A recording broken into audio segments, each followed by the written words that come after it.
Hi everyone, ఈ వీడియోలో January నుండి జూలై 2025 వరకు ఉన్న science and technology current affairs ఈ వీడియోలో చూద్దామండి. ఇది పార్ట్ 1 అండి. పార్ట్ 1లో స్పేస్ టెక్నాలజీ, అదేవిధంగా ఆర్టిఫిషియల్ ఇంటెలిజెన్స్, క్వాంటమ్ టెక్నాలజీ వీటికి సంబంధించి కరెంట్ అఫైర్స్ ఇక్కడ ఇవ్వడం జరిగిందండి. పార్ట్ 2లో డిఫెన్స్ సంబంధించి technology, science and technology updates ఏంటి, అలాగే న్యూక్లియర్ ఎనర్జీకి సంబంధించిన అప్డేట్స్, ఇంకా ఏమన్నా మిగిలిపోయినవి ఏమన్నా ఉంటే అన్ని సెకండ్ వీడియోలో కవర్ చేయడం జరుగుతుందండి. సో ఇది జూలై వరకు అని ఇక్కడ ఇవ్వడం జరిగింది, కానీ యాక్చువల్గా ఆగస్టు 8 వరకు ఉన్న కరెంట్ అఫైర్స్ అన్ని ఇందులో ఇంక్లూడ్ చేశానండి. ఫస్ట్ వీడియో 30 డిసెంబర్ 2024న ఇస్రో పిఎస్ఎల్వి C60 ద్వారా నిర్వహించిన స్పేడెక్స్ మిషన్లో 2 ఉపగ్రహాలను ఏ రకమైన కక్షలో ప్రవేశపెట్టడం జరిగింది. సో స్పేడెక్స్ ప్రయోగం మనకి చాలా ఇంపార్టెంట్ అండి. సో అందువల్ల ఈ క్వశ్చన్ తీసుకోవడం జరిగింది. In the SpaDeX mission conducted by ISRO on 30 December 2024 using PSLV C60 in which type of orbit where the 2 satellites placed అని అడగడం జరిగింది. ఆన్సర్ వచ్చేసరికి 2 శాటిలైట్స్ని కూడా లో ఎర్త్ ఆర్బిట్లో ప్రవేశపెట్టడం జరిగిందండి. సో ఆన్సర్ వచ్చేసరికి లో ఎర్త్ ఆర్బిట్. సో దీనికి సంబంధించిన ఇన్ఫర్మేషన్ చూద్దాం.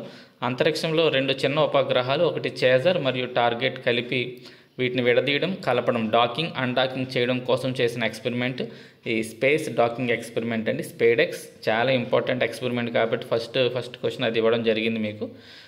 ఈ మిషన్లో 220 కిలోల బరువున్న 2 ఉపగ్రహాలు ఉన్నాయి. ఇవి ఒకటి చేజర్, రెండోది టార్గెట్ ఉపగ్రహాన్ని చేరుకుని దాంతో అనుసంధానం అవుతుంది చేజర్. సో టార్గెట్ ఏమో ఇది చేజర్ చేరడానికి లక్ష్యంగా పనిచేస్తుంది, అంతది ఇంపార్టెంట్ ఏం కాదండి. డిసెంబర్ 30, 2024న సతీష్ ధావన్ అంతరిక్ష కేంద్రం శ్రీహరికోట నుండి ఈ పిఎస్ఎల్వి C60 రాకెట్ ద్వారా ఈ ఉపగ్రహాన్ని భూమి నుండి 470 కిలోమీటర్ల ఎత్తులో ఉన్న కక్షలోకి ప్రవేశపెట్టారు. సో రాకెట్ పేరు చూసుకోండి, పిఎస్ఎల్వి C60 మనకి ఇంపార్టెంట్. వాటి బరువు ఇంపార్టెంట్ అండి. మనకి ఈ కింది వాటిలో సరికాంది ఏది అనే క్వశ్చన్స్ ఇచ్చినప్పుడు ఇవి కంపల్సరీ మనల్ని ఇబ్బంది పెడతాయి. అలాగే వీటిని లో ఎర్త్ ఆర్బిట్లో ప్రవేశపెట్టారు అనేది కూడా చూసుకోండి. సో ఈ డాకింగ్ చేయగల నైపుణ్యం కలిగిన 4వ దేశంగా భారతదేశం అవతరించింది. అమెరికా, రష్యా, చైనాకు మాత్రమే ఇప్పటి వరకు ఈ సాంకేతికత ఉంది. సో ఈ మిషన్ కాల వ్యవధి, ఇది కూడా మనం క్వశ్చన్లు అడగడానికి అవకాశం ఉంది. 2 సంవత్సరాల కాల వ్యవధితో ఈ మిషన్ చేపట్టడం అనేది జరిగిందండి. సో నెక్స్ట్ క్వశ్చన్లోకి వెళ్దాం. ఇటీవల జపాన్లోని క్యోటో యూనివర్సిటీ ప్రపంచంలోని తొలిసారిగా చెక్కతో చేసిన ఉపగ్రహాన్ని, ఆ ఉపగ్రహం పేరు లిగ్నోసాట్ను ప్రయోగించింది. దీనికోసం వారు ఏ చెక్క రకాన్ని ఉపయోగించారు? సో చెక్కతో చేసిన దాన్ని ఉపయోగించిన జపాన్ అని తెలుసు, క్యోటో యూనివర్సిటీ అని కూడా అందరికీ తెలుసండి. అందువల్ల క్వశ్చన్ ఏం అడిగామంటే ఇక్కడ ఏ చెక్కని ఉపయోగించారు అని అడిగాం. సో ఆన్సర్ వచ్చేసరికి మ్యాగ్నోలియా అనే చెక్కని ఇక్కడ ఉపయోగించడం జరిగిందండి. ఎక్కువ ప్రతికూల పరిస్థితుల్లో పెరిగే మొక్క అండి. ఎక్కువ అననుకూల వాతావరణ పరిస్థితులు కూడా తట్టుకోగలిగే మొక్క కాబట్టి దాని చెక్కనే ఇక్కడ దీనికి వాడడం జరిగింది. లిగ్నోసాట్ను జపాన్లోని క్యోటో యూనివర్సిటీ, సుమిటోమో ఫారెస్ట్రీ సంయుక్తంగా తయారు చేశారు. మరలు కానీ గ్లూ కానీ వాడకుండా సాంప్రదాయ జపనీస్ పద్ధతులను ఉపయోగించి మాగ్నోలియా చెక్క ప్యానెళ్లతో దీన్ని రూపొందించడం జరిగింది. అంతరిక్షంలోని తీవ్రమైన పరిస్థితులు -100 డిగ్రీల సెంటీగ్రేడ్ నుండి 100 డిగ్రీల సెంటీగ్రేడ్ వరకు ఉంటాయి. దాంట్లో ఈ కలప మన్నిక అంతరిక్ష వికిరణాల నుండి సెమీకండక్టర్ని దీన్ని కాపాడే సామర్థ్యంని ఈ శాటిలైట్ పరీక్షిస్తుంది. ఈ చెక్క ఎలా వాటిని కాపాడగలుగుతుంది అనే దాన్ని ఇక్కడ టెస్ట్ చేస్తారండి. సాంప్రదాయ అల్యూమినియం శాటిలైట్లు వాడడం వల్ల వచ్చే నష్టం ఏంటంటే అవి భూవాతావరణంలోకి తిరిగి పడిపోయేటప్పుడు కాలిపోతాయండి. అలా కాలిపోవడం వల్ల వెదజల్లే ఈ చెడు వాయువులు ఏవైతే ఉన్నాయో అవి ఓజోన్ పొరను దెబ్బతీస్తూ ఉంటాయి. సో అందువల్ల ఈ లిగ్నోసాట్లో అల్యూమినియం బదులు మాగ్నోలియా కలపతో తయారు చేయడానికి అది కారణం అండి. ఇది భూమిపై తిరిగి పడిపోయేటప్పుడు ఎటువంటి పర్యావరణానికి హానికరమైన కాలుష్యాన్ని ఇది విడుదల చేయదు. సో ఒకవేళ ఇది కనుక మండితే భవిష్యత్తులో ఉపగ్రహాలు చెక్కతో చేయడానికి ఉండే అవకాశం ఉంటుంది అనమాట అండి. Next question. ఇటీవల ఇస్రో ప్రకటించిన ప్రకారం గగన్యాన్ మానవ ప్రయోగ మిషన్ ఏ సంవత్సరంలో ప్రారంభం కానుంది? సో గగన్యాన్ ఏ సంవత్సరంలో చేయనున్నారు అని అడిగితే ఆన్సర్ 2027లో ఈ గగన్యాన్ యాత్రను నిర్వహించనున్నారు. సో భారత్ తొలి మానవ సహిత అంతరిక్ష యాత్ర గగనయాన్ ప్రయోగం 2027 మొదటి త్రైమాసికంలో చేపడతామని ఇస్రో ప్రకటించింది. వ్యోమగాములను అంతరిక్షంలోకి తీసుకెళ్లడానికి ఇస్రో ప్రత్యేకంగా human rated launch vehicle mark 3 HLVM-3ని అభివృద్ధి చేస్తుంది. రాకెట్ పేరు గుర్తుపెట్టుకోండి. అలాగే ఈ ప్రయోగానికి సెలెక్ట్ అయిన 4 పేర్లు నేను ఇక్కడ ఇవ్వడం మర్చిపోయానండి, మీరు అవి కూడా చూసుకోండి. మానవ సహిత యాత్రకు ముందు ఇస్రో పలు మానవ రహిత పరీక్షలు నిర్వహిస్తుంది. ఈ ఏడాది చివరిలో తొలి మానవ రహిత మిషన్ 2026లో మరో 2 మిషన్లు జరుగుతాయి. సో ముందు మనుషులు పంపే కంటే ముందే ఒకసారి మనుషులు లేకుండా ప్రయోగాలు చేస్తారనండి. మనుషులు లేని ప్రయోగంలో వ్యోమమిత్ర అనే పేరు గల హాఫ్ హ్యూమనాయిడ్ రోబోని రాజశీలోకి పంపిస్తారు. రాబర్ట్ పేరు గుర్తుపెట్టుకుంటే వ్యోమమిత్ర.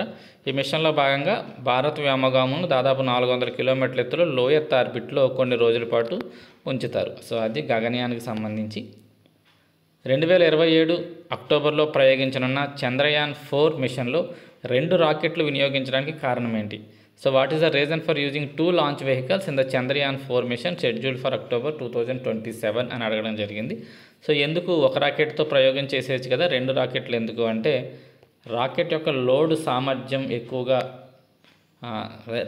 మనం వాడే రాకెట్ అంత లోడ్ను ఒకటే తీసుకెళ్ళలేదండి. అందువల్ల 2 రాకెట్లను వాడుతూ ఈ ప్రయోగాన్ని చేపట్టనున్నారు. సో ఆన్సర్ వచ్చేసరికి రాకెట్ లోడ్ యొక్క సామర్థ్య పరిమితుల కారణంగా 2 రాకెట్లను ఉపయోగించడం అనేది ఈ చంద్రయాన్ 4లో జరగనుందనమాట అండి. ఎప్పుడు ప్రయోగిస్తారంటే 2027 అక్టోబర్ అని చెప్పి డేట్ ఇవ్వడం జరిగింది.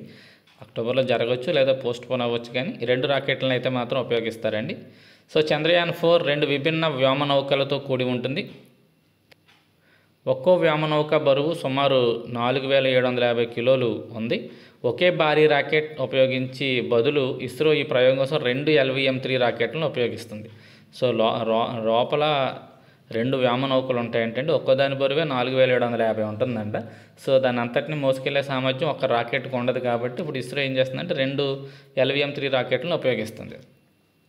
ఈ మిషన్లో అంతరిక్షంలో వ్యోమనౌకల మధ్య సంక్లిష్టమైన డాకింగ్, అన్డాకింగ్ ప్రక్రియలు ఉంటాయి. ఇది భారతదేశ సాంకేతిక నైపుణ్యాన్ని మరింత పెంచుతుంది.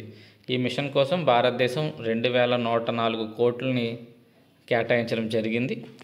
సో దీని యొక్క ప్రధాన లక్ష్యం ఏంటంటే చంద్రుని దక్షిణ ధ్రువ ప్రాంతం నుండి నమూనాలు సేకరించడం.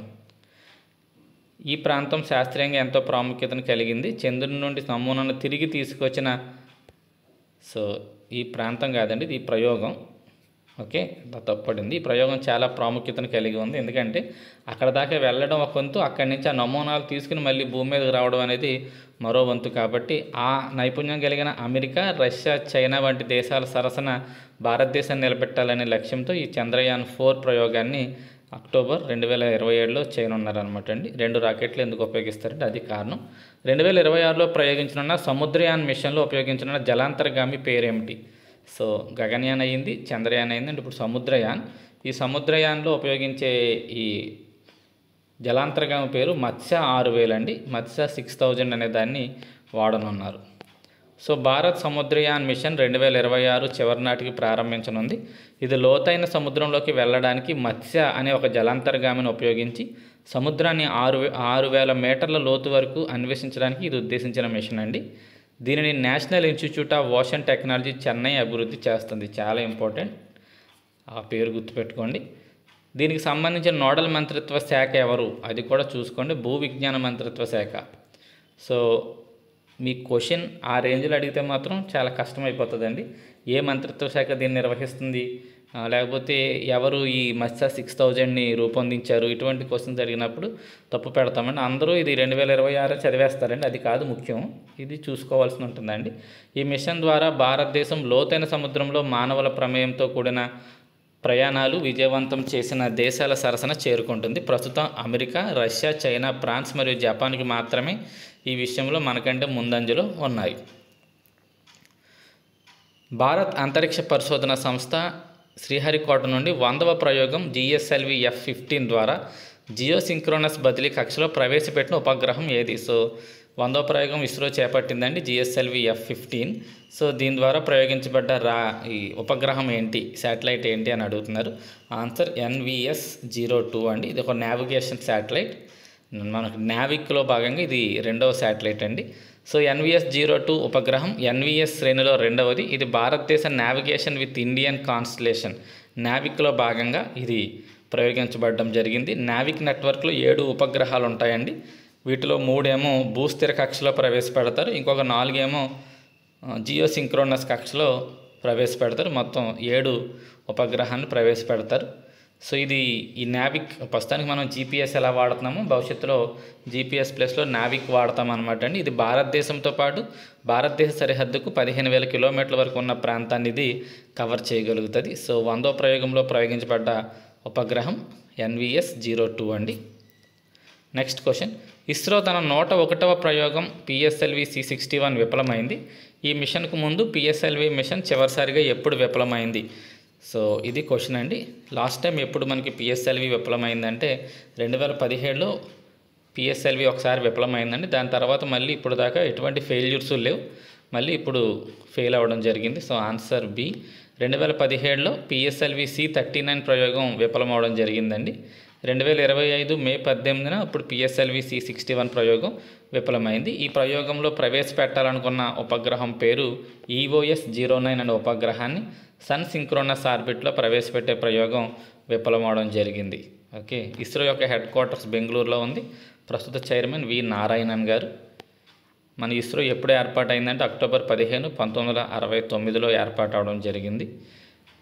ఇది ఇంతకుముందు ఇస్రో ప్లేస్లో Indian national committee for space research అనే ఒక సంస్థ ఉండేది. దాని ప్లేస్లో ఇస్రోని ఆగస్టు 15, 1969న స్థాపించడం అనేది జరిగింది. అది ఇస్రోకి సంబంధించిన కాస్త ఇన్ఫర్మేషన్ అండి. ఇదే క్వశ్చన్ నా పాత వీడియోలో ఒక చోట ఉంటుంది, దాన్ని ఇక్కడ మళ్ళీ ఫ్రేమ్ చేయడం జరిగింది. ISRO recently conducted a successful restart demo of the Vikas liquid engine which organisation develops this engine. So ఇటీవల వికాస్ లిక్విడ్ ఇంజన్ను ఇస్రో రీస్టార్ట్ చేసే డెమోని విజయవంతంగా నిర్వహించింది. ఈ ఇంజన్ అభివృద్ధి చేసిన సంస్థ ఏంటి? రీస్టార్ట్ చేయడం అంటేనండి ఒకసారి స్టార్ట్ చేసిన తర్వాత ఆపేస్తారు దీన్ని, మళ్ళీ దాన్ని స్టార్ట్ చేయగలగాలన్నమాట. అంటే అంతరిక్షంలో ఉండగా దాన్ని మళ్ళీ మండించగలగాలి, అప్పుడే మనకు అక్కడి నుంచి మళ్ళీ బ్యాక్ వస్తుంది. సో అలా ఈ వికాస్ లిక్విడ్ ఇంజన్ని రీస్టార్ట్ డెమోని విజయవంతంగా నిర్వహించింది. అసలు ఈ వికాస్ ఇంజన్ని రూపొందించిన సంస్థ ఏదనేది ఇక్కడ క్వశ్చన్ అండి. దీని ఆన్సర్ వచ్చేసరికి liquid propulsion system centre. So B answer అండి. లిక్విడ్ ప్రొపల్షన్ సిస్టమ్ సెంటర్ అనేది ఈ ఇంజన్ని రూపొందించింది. సో భవిష్యత్తులో ప్రయోగ వాహనాలను తిరిగి ఉపయోగించుకునే రీయూజబుల్ లాంచ్ వెహికల్స్, అంటే అక్కడికి వెళ్ళి మళ్ళీ వెనక్కి వచ్చేస్తాయి అనమాట అండి ఇవి రాకెట్స్. ఆ సాంకేతికతను అభివృద్ధి చేయడం కోసం ఇది ఒక ముఖ్యమైన ముందడుగు. ఇది ప్రయోగాల ఖర్చును గణనీయంగా తగ్గిస్తుంది. ఈ పరీక్షను ఇస్రో ప్రొపల్షన్ కాంప్లెక్స్ మహేంద్రగిరిలో జనవరి 17, 2025న నిర్వహించడం అనేది జరిగింది. Next, which Indian space tech company has launched the countries first private satellite constellation firefly. So భారతదేశపు మొట్టమొదటి ప్రైవేట్ శాటిలైట్ కాన్స్టలేషన్ అయిన ఫైర్ఫ్లైను ఏ భారతదేశ స్పేస్ టెక్ కంపెనీ ప్రారంభించింది? సో వెరీ ఇంపార్టెంట్ క్వశ్చన్ అండి. అంతరిక్ష రంగంలోకి ప్రైవేటు పెట్టుబడులు ఎక్కువగా వస్తున్నాయి, ప్రైవేట్ సంస్థలు ఇందులో పాల్గొంటున్నాయి. అలా మొదటి ప్రైవేట్ శాటిలైట్ కాన్స్టలేషన్, అంటే చాలా శాటిలైట్ని ఇది ప్రవేశపెట్టబోతుంది. అందులో మొదటి శాటిలైట్ని ఈ మధ్య ఈ ఫైర్ఫ్లై అనే దాన్ని ప్రవేశపెట్టింది. ఇంతకీ ఎవరు ఈ కంపెనీ ఏది అని అడుగుతున్నాడండి. ఏ కంపెనీ దీన్ని ప్రవేశపెట్టిందంటే పిక్సెల్ అండి. పిక్సెల్ అనే కంపెనీ ఈ ఫైర్ఫ్లై అనే మొదటి ప్రైవేట్ శాటిలైట్ని అంతరిక్షంలోకి పంపించింది. సో పిక్సెల్ సంస్థ భారతదేశం మొట్టమొదటి ప్రైవేట్ శాటిలైట్ కాన్స్టలేషన్ ఫైర్ఫ్లైను ప్రారంభించింది. బెంగళూరుకు చెందిన స్పేస్ టెక్ కంపెనీ పిక్సెల్ తన ఫైర్ఫ్లై కాన్స్టలేషన్లోని తొలి 3 ఉపగ్రహాలను విజయవంతంగా ప్రయోగించింది. ఇది ప్రపంచంలోని అత్యధిక రెజల్యూషన్ కలిగిన కమర్షియల్ గ్రేడ్ హైపర్ స్పెక్ట్రల్ ఉపగ్రహాలు ఇవి. వీటి రెజల్యూషన్ 5 మీటర్లు, అంటే 5 మీటర్లు భూమి మీద 5 మీటర్ల ఎత్తు వరకు ఉన్న ప్రతి వస్తువుని ఇది క్లియర్గా చూపించగలుగుతుందండి.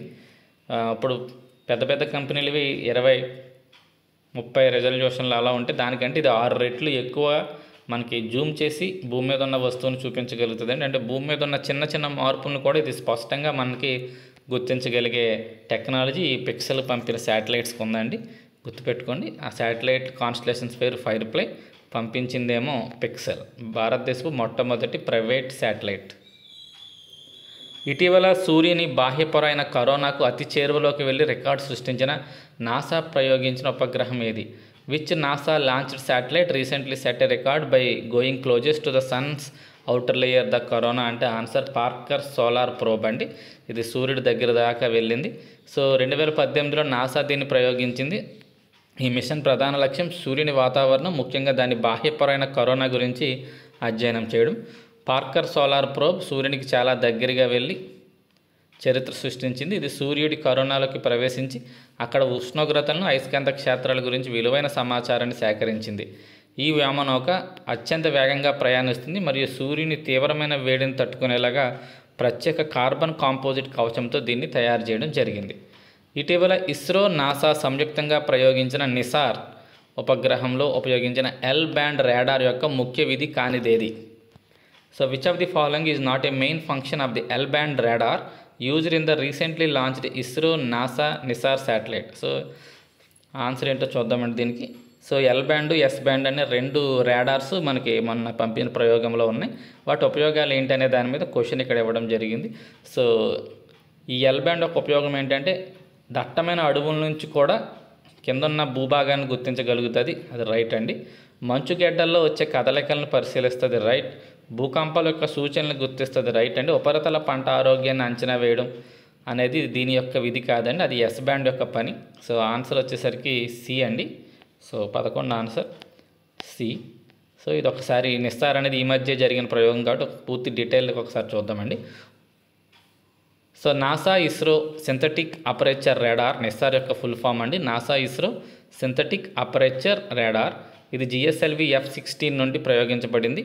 ఇది ఇండియన్ స్పేస్ రీసెర్చ్ ఆర్గనైజేషన్ మరియు National Aeronautics and Space Administration నాసాల మధ్య సహకారంతో ఇది ఏర్పడింది. ఇది ఎల్ బ్యాండ్ మరియు ఎస్ బ్యాండ్ సింథటిక్ అపరేచర్ రాడార్స్ని తీసుకెళ్ళింది. ఇతర ఆప్టికల్ ఉపగ్రహాల మాదిరి కాకుండా నిసార్ వాతావరణ పరిస్థితులు మరియు పగటిపూటతో సంబంధం లేకుండా మేఘాలు, పొగ, మొక్కల గుండా కూడా పగలు మరియు రాత్రి 2 వేళల్లోనూ నిరంతరంగా పనిచేయగలడం దీని యొక్క ప్రత్యేకత అండి. ఎల్ బ్యాండ్ రాడార్ ఒక ఎక్స్రే యంత్రంలా పనిచేస్తుంది. అంటే ఏమి అడ్డున్నా కూడా దాన్ని స్కాన్ చేయాల్సింది స్కాన్ చేసేస్తుంది అనమాట.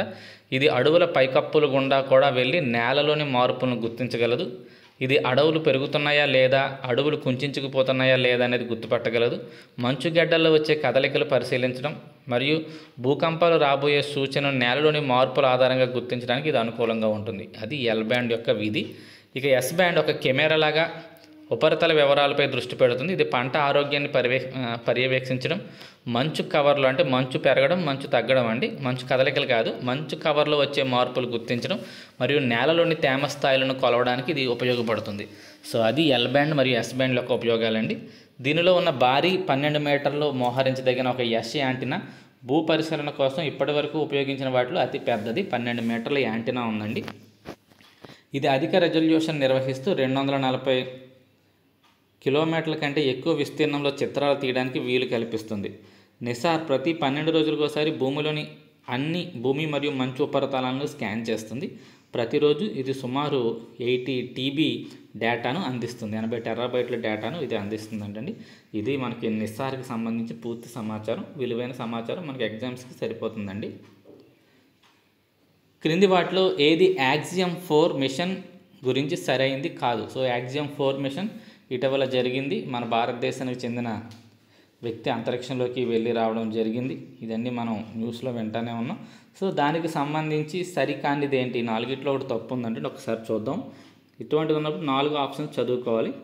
ఇది స్పేస్ ఎక్స్ క్రూ డ్రాగన్ ద్వారా ISSకు ప్రయాణించింది, రైట్. ఇందులో భారతదేశం, పోలాండ్, హంగేరీ దేశాలకు చెందిన వ్యోమనౌకలు ISSలోకి వెళ్ళడం, ICC అని చదువుతున్నానండి, ISSలోకి వెళ్ళడం ఇదే మొదటిసారి. సో అంతర్జాతీయ ఈ స్పేస్ స్టేషన్లోకి వెళ్ళడం మన భారతదేశానికి ఇదే మొదటిసారి. అలాగే పోలాండ్, హంగేరీ దేశాల వాళ్ళకు కూడా ఇదే మొదటిసారి, అది రైట్ అండి. మిషన్లో 60 కంటే ఎక్కువ శాస్త్రీయ ప్రయోగాలు నిర్వహించబడ్డాయి. ప్రధానంగా మైక్రోగ్రావిటీ పరిశోధనలపై దృష్టి సారించారు. సో అక్కడికి వెళ్ళి ప్రయోగాలు చేశారంటే ఆ గ్రావిటీ మన శరీరం మీద ఎటువంటి ప్రభావాలు చూపిస్తుంది, అలాగే మొక్కల పెరుగుదల, సూక్ష్మజీవుల పెరుగుదల, ఇలా అనేక ప్రయోగాలు అక్కడ చేయడం జరిగింది, అది కరెక్ట్. ఇది పూర్తిగా యూరోపియన్ స్పేస్ ఏజెన్సీ ఆధ్వర్యంలో రూపొందించబడిన రోబోటిక్ ఎక్స్ప్లోరేషన్ మిషన్. ఇది తప్పండి, మనందరికీ ఇది ఈజీగానే గుర్తుపట్టేసి, ఎందుకంటే ఇది రోబోటిక్ ఎక్స్ప్లోరేషన్ మిషన్ కాదు, ఎందుకంటే మనుషులే వెళ్ళారు. అలాగే ఓన్లీ యూరోపియన్ నాసా ఉంది, యూరోపియన్ స్పేస్ ఏజెన్సీ కాదు, అది మన ఇస్రో ఉంది. సో ఇవన్నీ కలిపి చేసిన ప్రయోగం కాబట్టి డి అనేది తప్పండి. సో దీని ఆన్సర్ డి. సో ఇది పూర్తిగా యూరోపియన్ స్పేస్ ఏజెన్సీ ఆధ్వర్యంలో రూపొందించిన రోబోటిక్ ఎక్స్ప్లోరేషన్ మిషన్ అనేది తప్పు. Axiom 4 space X crew dragon ద్వారా అంతరిక్షంలోకి ప్రవేశించింది. ఈ నౌక ఫాల్కన్స్ 9 రాకెట్ అంతరిక్షంలోకి తీసుకెళ్ళింది. ఈ మిషన్ యాక్సియం స్పేస్ ఎక్స్ మరియు నాసా మధ్య ఒక భాగస్వామ్యంతో ఇది జరిగింది. దీనిలో 4 అంతర్జాతీయ వ్యోమగాములు అంతర్జాతీయ అంతరిక్ష కేంద్రానికి వెళ్ళారు. సో ఇందులో భారతదేశం, పోలాండ్ మరియు హంగరీ దేశాల నుంచి వ్యోమగాములు ఐఎస్ఎస్లోకి వెళ్ళడం ఇదే మొదటిసారి. ఓకేనండి. సో అది మనకి ఈ యాక్సియం 4కి సంబంధించి. అలాగే ఇక్కడ అంతరిక్షంలోకి వెళ్ళిన మన భారతీయుడి గురించి మన అందరికీ తెలిసిందే. ఓకే, ఆయన పేరు సుభాష్ శుక్లా గురించి మనకు తెలుసు. ఇక్కడ ఆయన పేరు ఇవ్వడం మర్చిపోయినట్టున్నానండి నేను. సరేనండి, ఆయన పేరు అవ్వలేదు, మీరు గుర్తుపెట్టుకోండి. ఈయన జూన్ 25, 2025 అంతరిక్షంలోకి వెళ్ళి జూలై 15, 2025 తిరిగి భూమి మీదకి వచ్చారు. సో అంతరిక్షంలోకి వెళ్ళిన 2వ భారతీయుడు మరియు అంతరిక్ష కేంద్రంలోకి వెళ్ళిన మొదటి భారతీయుడు. గుర్తుపెట్టుకోండి, అంతరిక్షంలోకి వెళ్ళిన 2వ భారతీయుడు, అంతరిక్ష కేంద్రంలోకి వెళ్ళిన మొదటి భారతీయుడు. అంతరిక్షంలోకి వెళ్ళిన మొట్టమొదటి భారతీయుడు రాకేష్ శర్మ గారు. 1984 ఏప్రిల్ 2న సోవియట్ యూనియన్ యొక్క సూయిజ్ T11 మిషన్లో అంతరిక్షంలోకి వెళ్ళి రావడం అనేది జరిగింది. సో అది ఈ మిషన్కి సంబంధించి. ఆగస్టు 2025న చైనా లాన్యే లోనార్ ల్యాండర్పై కొన్ని ముఖ్య పరీక్షలు నిర్వహించింది. ఈ మిషన్ యొక్క ప్రధాన ఉద్దేశం ఏంటి? సో 2025 ఆగస్టులో చైనా లాన్యే లోనార్ ల్యాండర్ మీద కొన్ని ప్రయోగాలు చేసిందంటే అసలు ఈ లాన్యే లోనార్ ల్యాండర్ యొక్క ప్రధాన ఉద్దేశం ఏంటి, ఎందుకు ఇది ప్రయోగం చేయబోతుంది అనేది ఇక్కడ క్వశ్చన్. సో దీని ఆన్సర్ ఏంటంటే ఇది ఇద్దరు వ్యోమగాముల్ని చంద్రుడి మీదకి పంపించి మళ్ళీ సురక్షితంగా వెనక్కి తీసుకురావడం కోసం ఈ ప్రయోగం చేస్తుంది. ఈ ప్రయోగం 2030 నాటికి చేయాలని చెప్పి చైనా చూస్తుందండి. దాని పేరు ఏంటంటే Lanyue lunar lander. Under the leadership of ISRO Chairman V. Narayanan, by which year does ISRO plan to establish an independent Indian space station? So, భారత అంతరిక్ష కేంద్రాన్ని ఎప్పటిలోగా ఏర్పాటు చేయాలని ఇస్రో చైర్మన్ వి నారాయణన్ గారు ఇటీవల ప్రకటించడం జరిగింది. సో దాని ఆన్సర్ 2035 నాటికల్లా భారతదేశ అంతరిక్ష కేంద్రం నిర్మించాలని చెప్పి మనకి ఇస్రో ప్లాన్ చేస్తుందండి. So answer 2035. అదే 2040 నాటికైతే మనిషిని చంద్రుడి మీదకి పంపించాలి. గగనయాన్ అనేది చంద్రుడి మీదకి వెళ్ళడం కాదండి. గగనయాన్ ఏమో అంతరిక్షంలోకి వెళ్ళి రావడం అంతే. జస్ట్ మనుషుల్ని అంతరిక్షంలోకి తీసుకురావడం గగనయాన్. చంద్రుడి మీదకి వెళ్ళాలనుకుంటుంది 2040, గగనయాన్ ఏమో 2027. ఓకేనండి. భారత స్టేషన్ నిర్మించాలనుకుంటుంది 2035 సంవత్సరాలు గుర్తుపెట్టుకోండి. భారతీయ విద్యార్థులకు గూగుల్ జెమినీ AI Pro అనే ఉచిత ఆఫర్ని ఇస్తుంది. ఫ్రీగా జెమినీ ప్రోని వాడుకునే అవకాశం కల్పిస్తుంది కేవలం భారతీయ విద్యార్థులకి మాత్రమే. ఈ ఆఫర్ ఎంతకాలం చలామణి అవుతుంది? సో ఎన్ని సంవత్సరాలు మనకి ఈ ఆఫర్ని గూగుల్ ఇస్తుంది అంటే ఆన్సర్ వచ్చేసరికి దీని ఆన్సర్ 1 సంవత్సరమేనండి. 2 సంవత్సరాలు అనుకుంటున్నాను కానీ ఆన్సర్ ఒకటే.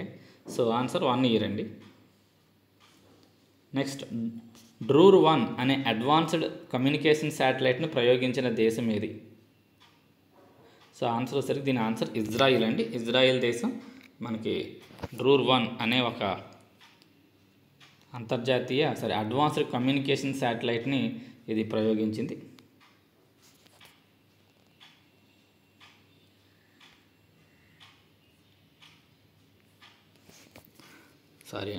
నెక్స్ట్, సో డ్రూర్ 1 అనేది ఇజ్రాయెల్ దేశం సొంతంగా అభివృద్ధి చేసి ఇటీవల విజయవంతంగా ప్రయోగించిన అధునాతన కమ్యూనికేషన్ శాటిలైట్. అమెరికాలోని కేప్ కెనవరల్ స్పేస్ ఫోర్స్ స్టేషన్ నుండి ఈ రాకెట్ను ప్రయోగించడం జరిగింది. ఎలాన్ మస్క్ సంస్థ అయిన స్పేస్ ఎక్స్కి చెందిన ఫాల్కన్స్ 9 ద్వారా ఈ రాకెట్ కక్షలోకి పంపించారు. ఇదేం మనకు అంత ఇంపార్టెంట్ ఏం కాదని అనవసరంగా ఇచ్చాను. ఇది జస్ట్ ఏ దేశం పంపించింది, అది దేనికోసం పంపించింది అని చదువుకుంటే సరిపోతుంది. అధునాతన కమ్యూనికేషన్ ఉపగ్రహం. నెక్స్ట్, ఇటీవల నహీద్ 2 అనే కమ్యూనికేషన్ ఉపగ్రహాన్ని అంతరిక్షంలోకి విజయవంతంగా పంపించిన దేశం ఏది? నహీద్ 2 అండి. దీన్ని పంపించిన దేశం ఇరాన్. సో ఆన్సర్ సి అండి.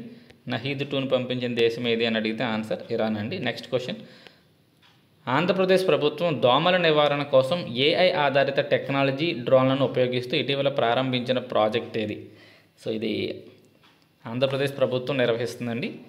దోమల నివారణ కోసం ఎక్కువగా మన ఆంధ్రప్రదేశ్లో డెంగ్యూ కేసులు, మలేరియా కేసులు డెంగ్యూ కేసులు, టైఫాయిడ్ కేసులు ఎక్కువగా నమోదవుతున్నాయి.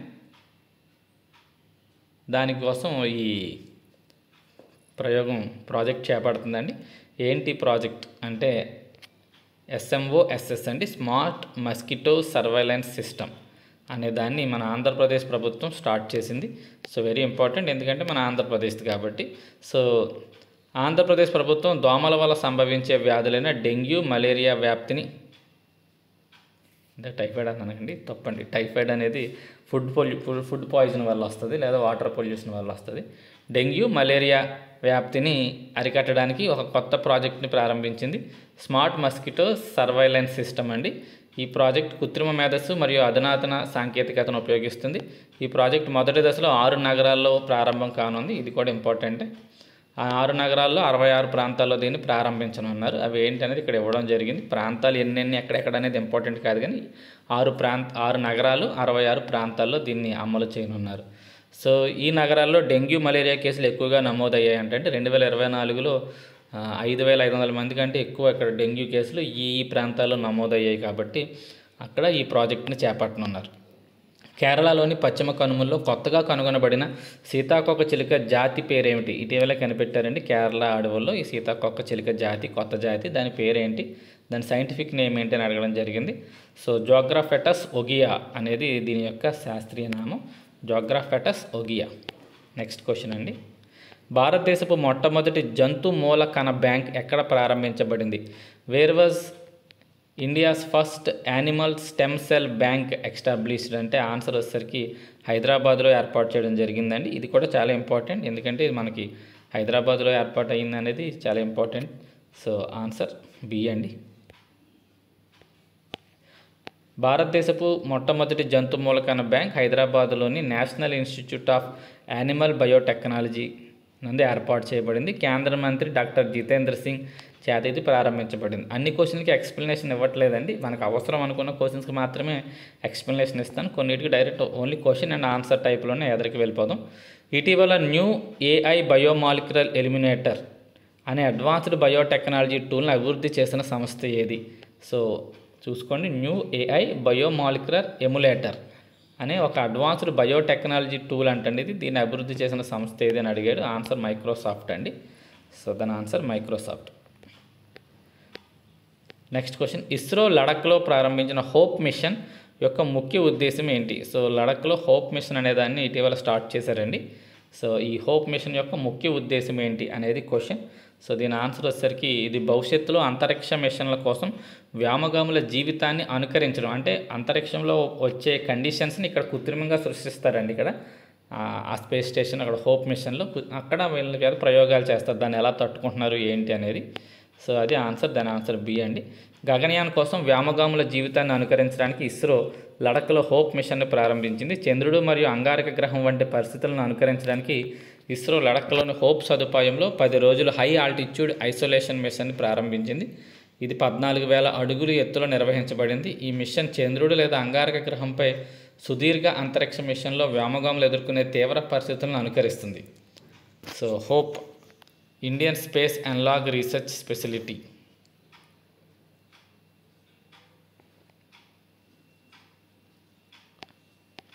నెక్స్ట్కి వెళ్ళిపోదామండి.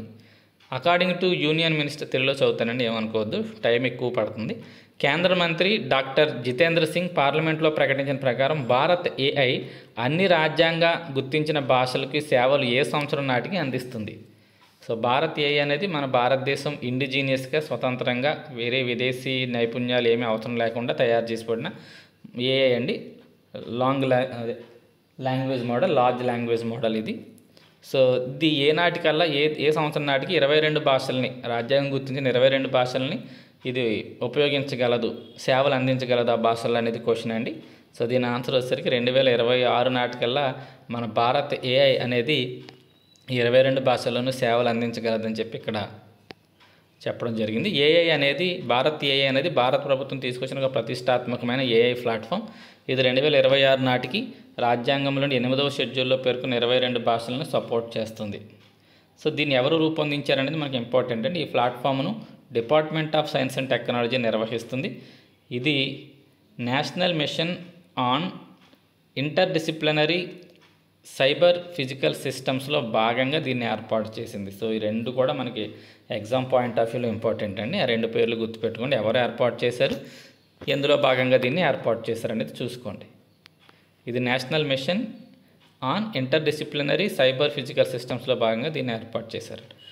The rare blood group CRIB never before discovered in the world was found in which place in India. ఇప్పుడు దాకా అసలు గుర్తించిన అరుదైన బ్లడ్ గ్రూప్ అంటే CRIB రక్త గ్రూప్ని భారతదేశంలో ఇటీవల ఎక్కడ కనుగొన్నారు? ఆన్సర్ వచ్చేసరికి కర్ణాటక అండి. కర్ణాటకలో దీన్ని కనుగొనడం జరిగింది. అసలు ఎటువంటి బ్లడ్ అతనికి ఎక్కించడం, ఆ వ్యక్తి కానీ మహిళకు కానీ ఎక్కించడం అనేది కుదరట్లేదంటండి. CRIB బ్లడ్ గ్రూప్ అండి. భారతదేశంలో మొట్టమొదటి ట్రైబల్ జీనోమ్ సీక్వెన్స్ ప్రాజెక్ట్ని ప్రారంభించిన రాష్ట్రం ఏది? సో దీని ఆన్సర్ వచ్చేసరికి గుజరాత్ అండి. గుజరాత్ ఏం చేస్తుందంటే ట్రైబల్స్ జీనోమ్ సీక్వెన్సింగ్ ప్రాజెక్ట్ని ప్రారంభించింది. తద్వారా వాళ్ళకి వంశపారంపర్యంగా వచ్చే వ్యాధులను గుర్తించడం, ముందుగానే వాటికి ట్రీట్మెంట్ చేయడం లాంటివి చేయడం వల్ల వాళ్ళకి ఆ జబ్బులు రాకుండా ఇది చూసుకుంటుంది అనమాట అండి. So sickle cell anaemia, thalassaemia, ఇతర హెరిటరీ క్యాన్సర్లు వంటి జెనెటిక్ డిసీజెస్ను ముందుగానే గుర్తించి వాటికి న్యాచురల్ ఇమ్యూనిటీ మార్కర్స్ తెలుసుకొని పర్సనలైజ్ హెల్త్ కేర్ అందించడం వంటి ప్రయోజనాలు ఈ ప్రాజెక్టు ద్వారా గుజరాత్ ప్రభుత్వం కల్పించనుంది. భారతదేశ స్కిల్ డెవలప్మెంట్ శాఖ ఇటీవల ప్రారంభించిన AI ఆధారిత చాట్బాట్ పేరేమిటి? సో AI ఆధారిత చాట్బాట్ అంటండి ఎవరు ప్రారంభించారు అంటే Indian ministry of skill development and entrepreneurship. So దాని ఆన్సర్ వచ్చేసరికి స్కిల్ ఇండియా అసిస్టెంట్ అండి. స్కిల్ ఇండియా అసిస్టెంట్ అనేది దాని యొక్క సమాధానం. అదొక చాట్బాట్. కొత్తగా బిడ్డ పుట్టిన తర్వాత వెంటనే మలేరియా టీకా అందించే మొదటి క్లినికల్ కేసు ఏ దేశంలో నివేదించబడింది? సో ఎక్కడ ప్రారంభించబడింది? పుట్టగానే మలేరియా టీకా అందించారంటండి అమ్మాయికి, ఆ పాపకి. అమ్మాయి కాదు, ఆన్సర్ వచ్చేసరికి స్విట్జర్లాండ్. ప్రస్తుతం ప్రపంచ ఆరోగ్య సంస్థ ప్రకారం ట్రాకోమా అని పడిందండి. ట్రకోమా వ్యాధి నుంచి విముక్తి పొందిన దేశం ఏది? సో దీని ఆన్సర్ వచ్చేసరికి సెనగల్ అండి. తెలుగు అన్ని తప్పులు వస్తున్నాయి. సెనగల్ అనేది ట్రకోమా వ్యాధి నుంచి బయటపడ్డ దేశంగా ఇటీవల WHO ప్రకటించింది. 2025లో ప్రపంచ ఆరోగ్య సంస్థ ప్రకారం అమెజాన్ ప్రాంతంలో మొట్టమొదటి మలేరియా రహిత దేశంగా ప్రకటించబడిన దేశం ఏది? సో దీని ఆన్సర్ వచ్చేసరికి సురినామ్ అండి. సురినామ్ దేశం మొట్టమొదటి అమెజాన్ ప్రాంతం అందులో మలేరియా రహిత దేశంగా ఇది ప్రకటించబడడం అనేది జరిగింది. నెక్స్ట్, ఇటీవల భారత ప్రభుత్వం రూబెల్లా మరియు మీసెల్స్ వ్యాక్సిన్లు ఏ దేశానికి పంపించి ఆరోగ్య సహాయం అందించింది? సో రూబెల్లా వ్యాక్సిన్స్, మీసెల్స్ వ్యాక్సిన్స్ని భారతదేశం ఏ దేశానికి పంపించిందంటే బొలివియాకి పంపించిందండి. అక్కడ ఆరోగ్య అత్యవసర పరిస్థితి ఏర్పడడంతో మన భారతదేశం సహాయంగా 3 లక్షల డోసులను అక్కడికి పంపించడం జరిగింది. ఆన్సర్ ఏంటంటే బొలివియా. నెక్స్ట్ అండి, భారత్ అభివృద్ధి చేసిన మొదటి స్వదేశీ మలేరియా వ్యాక్సిన్ పేరేమిటి?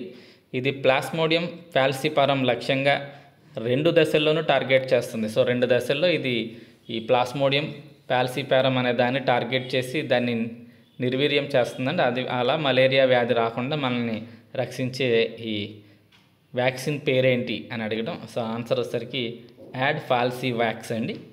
ఇది భారతదేశం ఇండిజీనియస్ కంటే కేవలం మన భారతదేశమే స్వతంత్రంగా దాన్ని తయారు చేయగలిగింది. ఎవరు తయారు చేశారనేది మనకి ఇంపార్టెంట్. ఇది భారత వైద్య పరిశోధన మండలి, నేషనల్ ఇన్స్టిట్యూట్ ఆఫ్ ఇమ్యూనాలజీతో కలిసి తయారు చేసిన ఒక multi stage malaria vaccine. So 2 స్టేజ్ల్లో ఇది మలేరియాని అడికడుతుంది అనమాట అండి. సో ఇటీవల స్పేస్ ఎక్స్ ఫాల్కన్ 9 రాకెట్ ద్వారా అంతరిక్షానికి చేరిన క్రూ 11 మిషన్ ఏ దేశానికి సంబంధించింది? సో క్రూ 11 అనే మిషన్ని ఇటీవల ఫాల్కన్స్ 9 రాకెట్ ద్వారా అంతరిక్షంలోకి పంపించారండి. ఇది ఏ దేశానికి సంబంధించింది? సో ఆన్సర్ అమెరికాకి సంబంధించిందండి క్రూ 11 అనే మిషన్. సో ఆన్సర్ అది. నెక్స్ట్, నాసా చేపడుతున్న ట్రాసర్ మిషన్ యొక్క ప్రధాన లక్ష్యం ఏంటి? సో నాసా ట్రాసర్ అనే ఒక మిషన్ని చేపడుతుందండి. దీని యొక్క ప్రధాన లక్ష్యం ఏంటి అని అడిగితే, ట్రాసర్ అనేది భూ అయస్కాంత క్షేత్రం, దాని మీద సౌర తుఫానులు మరియు అంతరిక్ష వాతావరణం యొక్క ప్రభావం ఏంటి సో అనే దాని మీద పరిశోధన చేస్తుంది. వాటి నుంచి ఎలా మనం దాన్ని రక్షించుకోవాలి, దీన్ని మన భూమి అయస్కాంత క్షేత్రాన్ని మనం ఎలా రక్షించుకోవాలి అనే దాన్ని స్టడీ చేయడం కోసం ఈ ట్రాసర్ అనే మిషన్ని చేపట్టడం జరిగింది. సో ఆన్సర్ ఏ అండి. భూమి అయస్కాంత క్షేత్రం ద్వారా సౌర తుఫానులు మరియు అంతరిక్ష వాతావరణ తీవ్రతను మరి ఎలా రక్షణ కల్పించబడుతుందో పరిరక్షణ చేయడం. Next question, what is the main object of Kalasetu real time language tech for Bharat challenge launched by the minister of information and broadcasting. So సమాచార మరియు ప్రసార మంత్రిత్వ శాఖ ప్రారంభించిన Kalasetu real time language tech for Bharat challenge యొక్క ప్రధాన ఉద్దేశం ఏంటి? సో ఇది ఒక ఛాలెంజ్ అండి, పోటీ అనమాట. దాని పేరు Kalasetu real time language tech for Bharat. So ఏంటి ఈ ఛాలెంజ్ అంటే దాని ఆన్సర్ వచ్చేసరికి వివిధ భారతీయ భాషల్లో టెక్స్ట్ను ఆడియో, వీడియో, గ్రాఫిక్ కంటెంట్గా మార్చే ఏఐ ఆధారిత టూల్స్ని ఎవరు సృష్టించగలరు అనే ఛాలెంజ్ అనమాట అండి. సో ఎవరైతే త్వరగా సృష్టిస్తారో వాళ్ళు విన్ అయినట్టు లెక్క. సో ఏం సృష్టించడానికి ఈ ఛాలెంజ్ ఇవ్వడం జరిగిందంటే భారతీయ భాషల్లో టెక్స్ట్ను జస్ట్ మనం టెక్స్ట్ టైప్ చేస్తే అదే ఆడియో, అదే వీడియో, గ్రాఫిక్ కంటెంట్ను రూపొందించాలి మన భారతీయ భాషల్లో. అటువంటి ఆర్టిఫిషియల్ ఇంటెలిజెన్స్ని రూపొందించడం కోసం ఈ కాలసేతు అనే ఛాలెంజ్ని మనకి ఎవరు విధించారు అంటే ministry of information and broadcasting. భారతదేశంలో ప్రాథమికంగా ప్రారంభం కానున్న ప్రైవేట్ వ్యవహారిక ఉపగ్రహ ఇంటర్నెట్ సేవ ఏ భారతీయ సంస్థ ద్వారా అందిస్తుంది? సో ప్రైవేట్ ఉపగ్రహ ఆధారిత ఇంటర్నెట్ అండి అందిస్తున్న భారతీయ సంస్థ ఏది? ప్రైవేట్ సంస్థ అయితే స్టార్లింక్ అండి. ఇక్కడ క్వశ్చన్ ఏమడిగాడంటే భారతీయ సంస్థ ఏది, దేని ద్వారా అంటే ఇంటర్నెట్ ద్వారా ఉపగ్రహం ద్వారా, శాటిలైట్ ద్వారా ఇంటర్నెట్ సేవలు అందిస్తుంది. సో అది అనంత టెక్నాలజీస్ అండి, గుర్తుపెట్టుకోండి, చాలా ఇంపార్టెంట్ ఇది, అనంత టెక్నాలజీస్. భారతదేశంలో మొట్టమొదటి క్యూఆర్ కోడ్ ఆధారిత డిజిటల్ హౌస్ అడ్రస్ సిస్టాన్ని ఏ నగరం ప్రారంభించింది? సో అడ్రస్ కూడా క్యూఆర్ కోడ్ ఉపయోగిస్తున్న నగరం ఏది అనే క్వశ్చన్ అండి. ఆన్సర్ ఇండోర్. ఇటీవల భారతదేశంలోని ఏ రాష్ట్రం లేదా కేంద్రపాలిత ప్రాంతం ఆస్ట్రో టూరిజం ఫెస్టివల్ను నిర్వహించింది? సో ఆస్ట్రో టూరిజం ఫెస్టివల్ అండి ఏ రాష్ట్రం నిర్వహించింది అని చెప్పి క్వశ్చన్ ఇవ్వడం జరిగింది. సో ఆన్సర్ వచ్చరికి లడఖ్ నిర్వహించిందండి. ఇది మొదటిది కాదండి, ఇటువంటి టూరిజం ఫెస్టివల్ ఆల్రెడీ ఒకటి జరిగింది, ఇది రెండవది. ఇటీవల నిర్వహించింది ఎవరంటే లడఖ్. సో భారతదేశంలో నిర్వహించబడ్డ మొదటి ఆస్ట్రో టూరిజం పేరు నక్షత్ర సభ. ఇది ఉత్తరాఖండ్ రాష్ట్రంలో 2024 జూన్లో నిర్వహించబడింది. ఇప్పుడు రెండవది మనకి ఇక్కడ లడఖ్లో నిర్వహిస్తున్నారండి. ఇక్కడ మరి ఫస్ట్ ఇచ్చారు ఏంటి అని అడగండి. లడఖ్లో ఫస్ట్ది అండి, అది దేశంలో ఫస్ట్ది కాదు, లడఖ్లో మొదటిది. ISRO small satellite launch vehicle సాంకేతికతను 511 కోట్ల విలువైన ఒప్పందంతో ఏ సంస్థకి బదిలీ చేసింది? సో ఇస్రో తన దగ్గర ఉన్న ఎస్ఎస్ఎల్వి సాంకేతికతను వేరే సంస్థకి బదిలీ చేసింది. అంటే ఇప్పుడు ఆ సంస్థ కూడా ఈ ఎస్ఎస్ఎల్వి రాకెట్లు తయారు చేయడానికి సాంకేతికత అందింది. ఏ సంస్థకి ఇచ్చింది? మన ఇస్రో 511 కోట్లకు తన సాంకేతికతను అమ్మేసిందండి.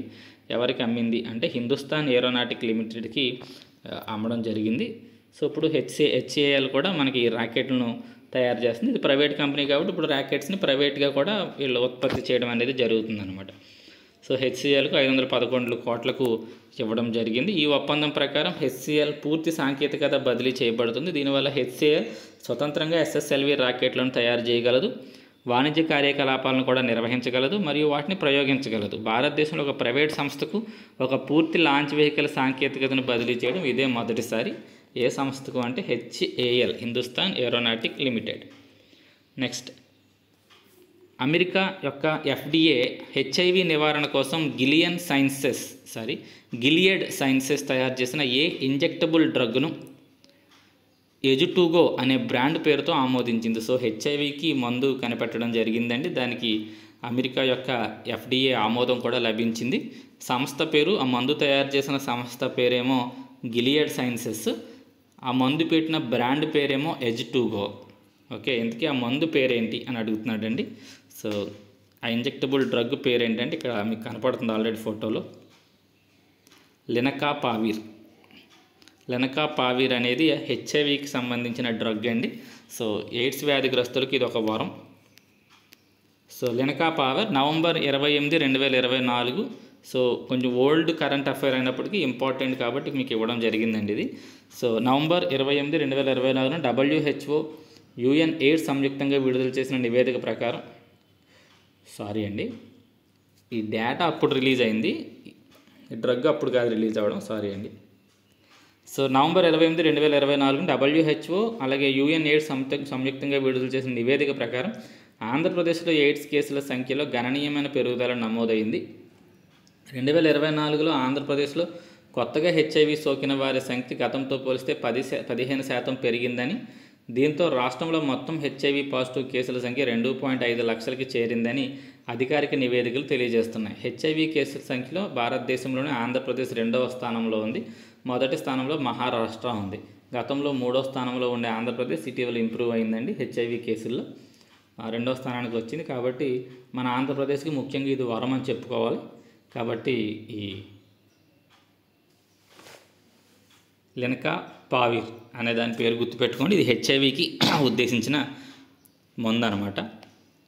ఇటీవల ఏ దిగ్గజ ఆటోమొబైల్ కంపెనీ పునర్వినియోగ రాకెట్ ప్రయోగాన్ని నిర్వహించి అమెరికా మరియు చైనా వెలుపల ఈ టెక్నాలజీతో మొదటిసారిగా అవతరించింది? సో గుర్తుపెట్టుకోండి, ఈ హోండా కంపెనీ అండి, ఇది జపనీస్ కంపెనీ. కాబట్టి ఇది అమెరికా చైనా కాకుండా ఈ ప్రైవేట్ రాకెట్ని ప్రవేశపెట్టిన మొదటి కంపెనీగా, మొదటి ఆటోమొబైల్ కంపెనీగా అవతరించిందండి హోండా. క్వశ్చన్ జాగ్రత్తగా చూసుకోండి. ఇటీవల ఏ దిగ్గజ ఆటోమొబైల్ కంపెనీ పునర్వినియోగ రాకెట్, అంటే రాకెట్ వెళ్తుంది, ఉపగ్రహాన్ని పంపించి మళ్ళీ వెనక్కి వచ్చేస్తుంది, ఆ సాంకేతికత కలిగిన ఒక ప్రైవేట్ కంపెనీ అండి ఇది. సో చైనా మరియు అమెరికాలు కాకుండా అవతరించిన కంపెనీ కాబట్టి ఇది చాలా ఇంపార్టెంట్ క్వశ్చన్. హోండా అండి.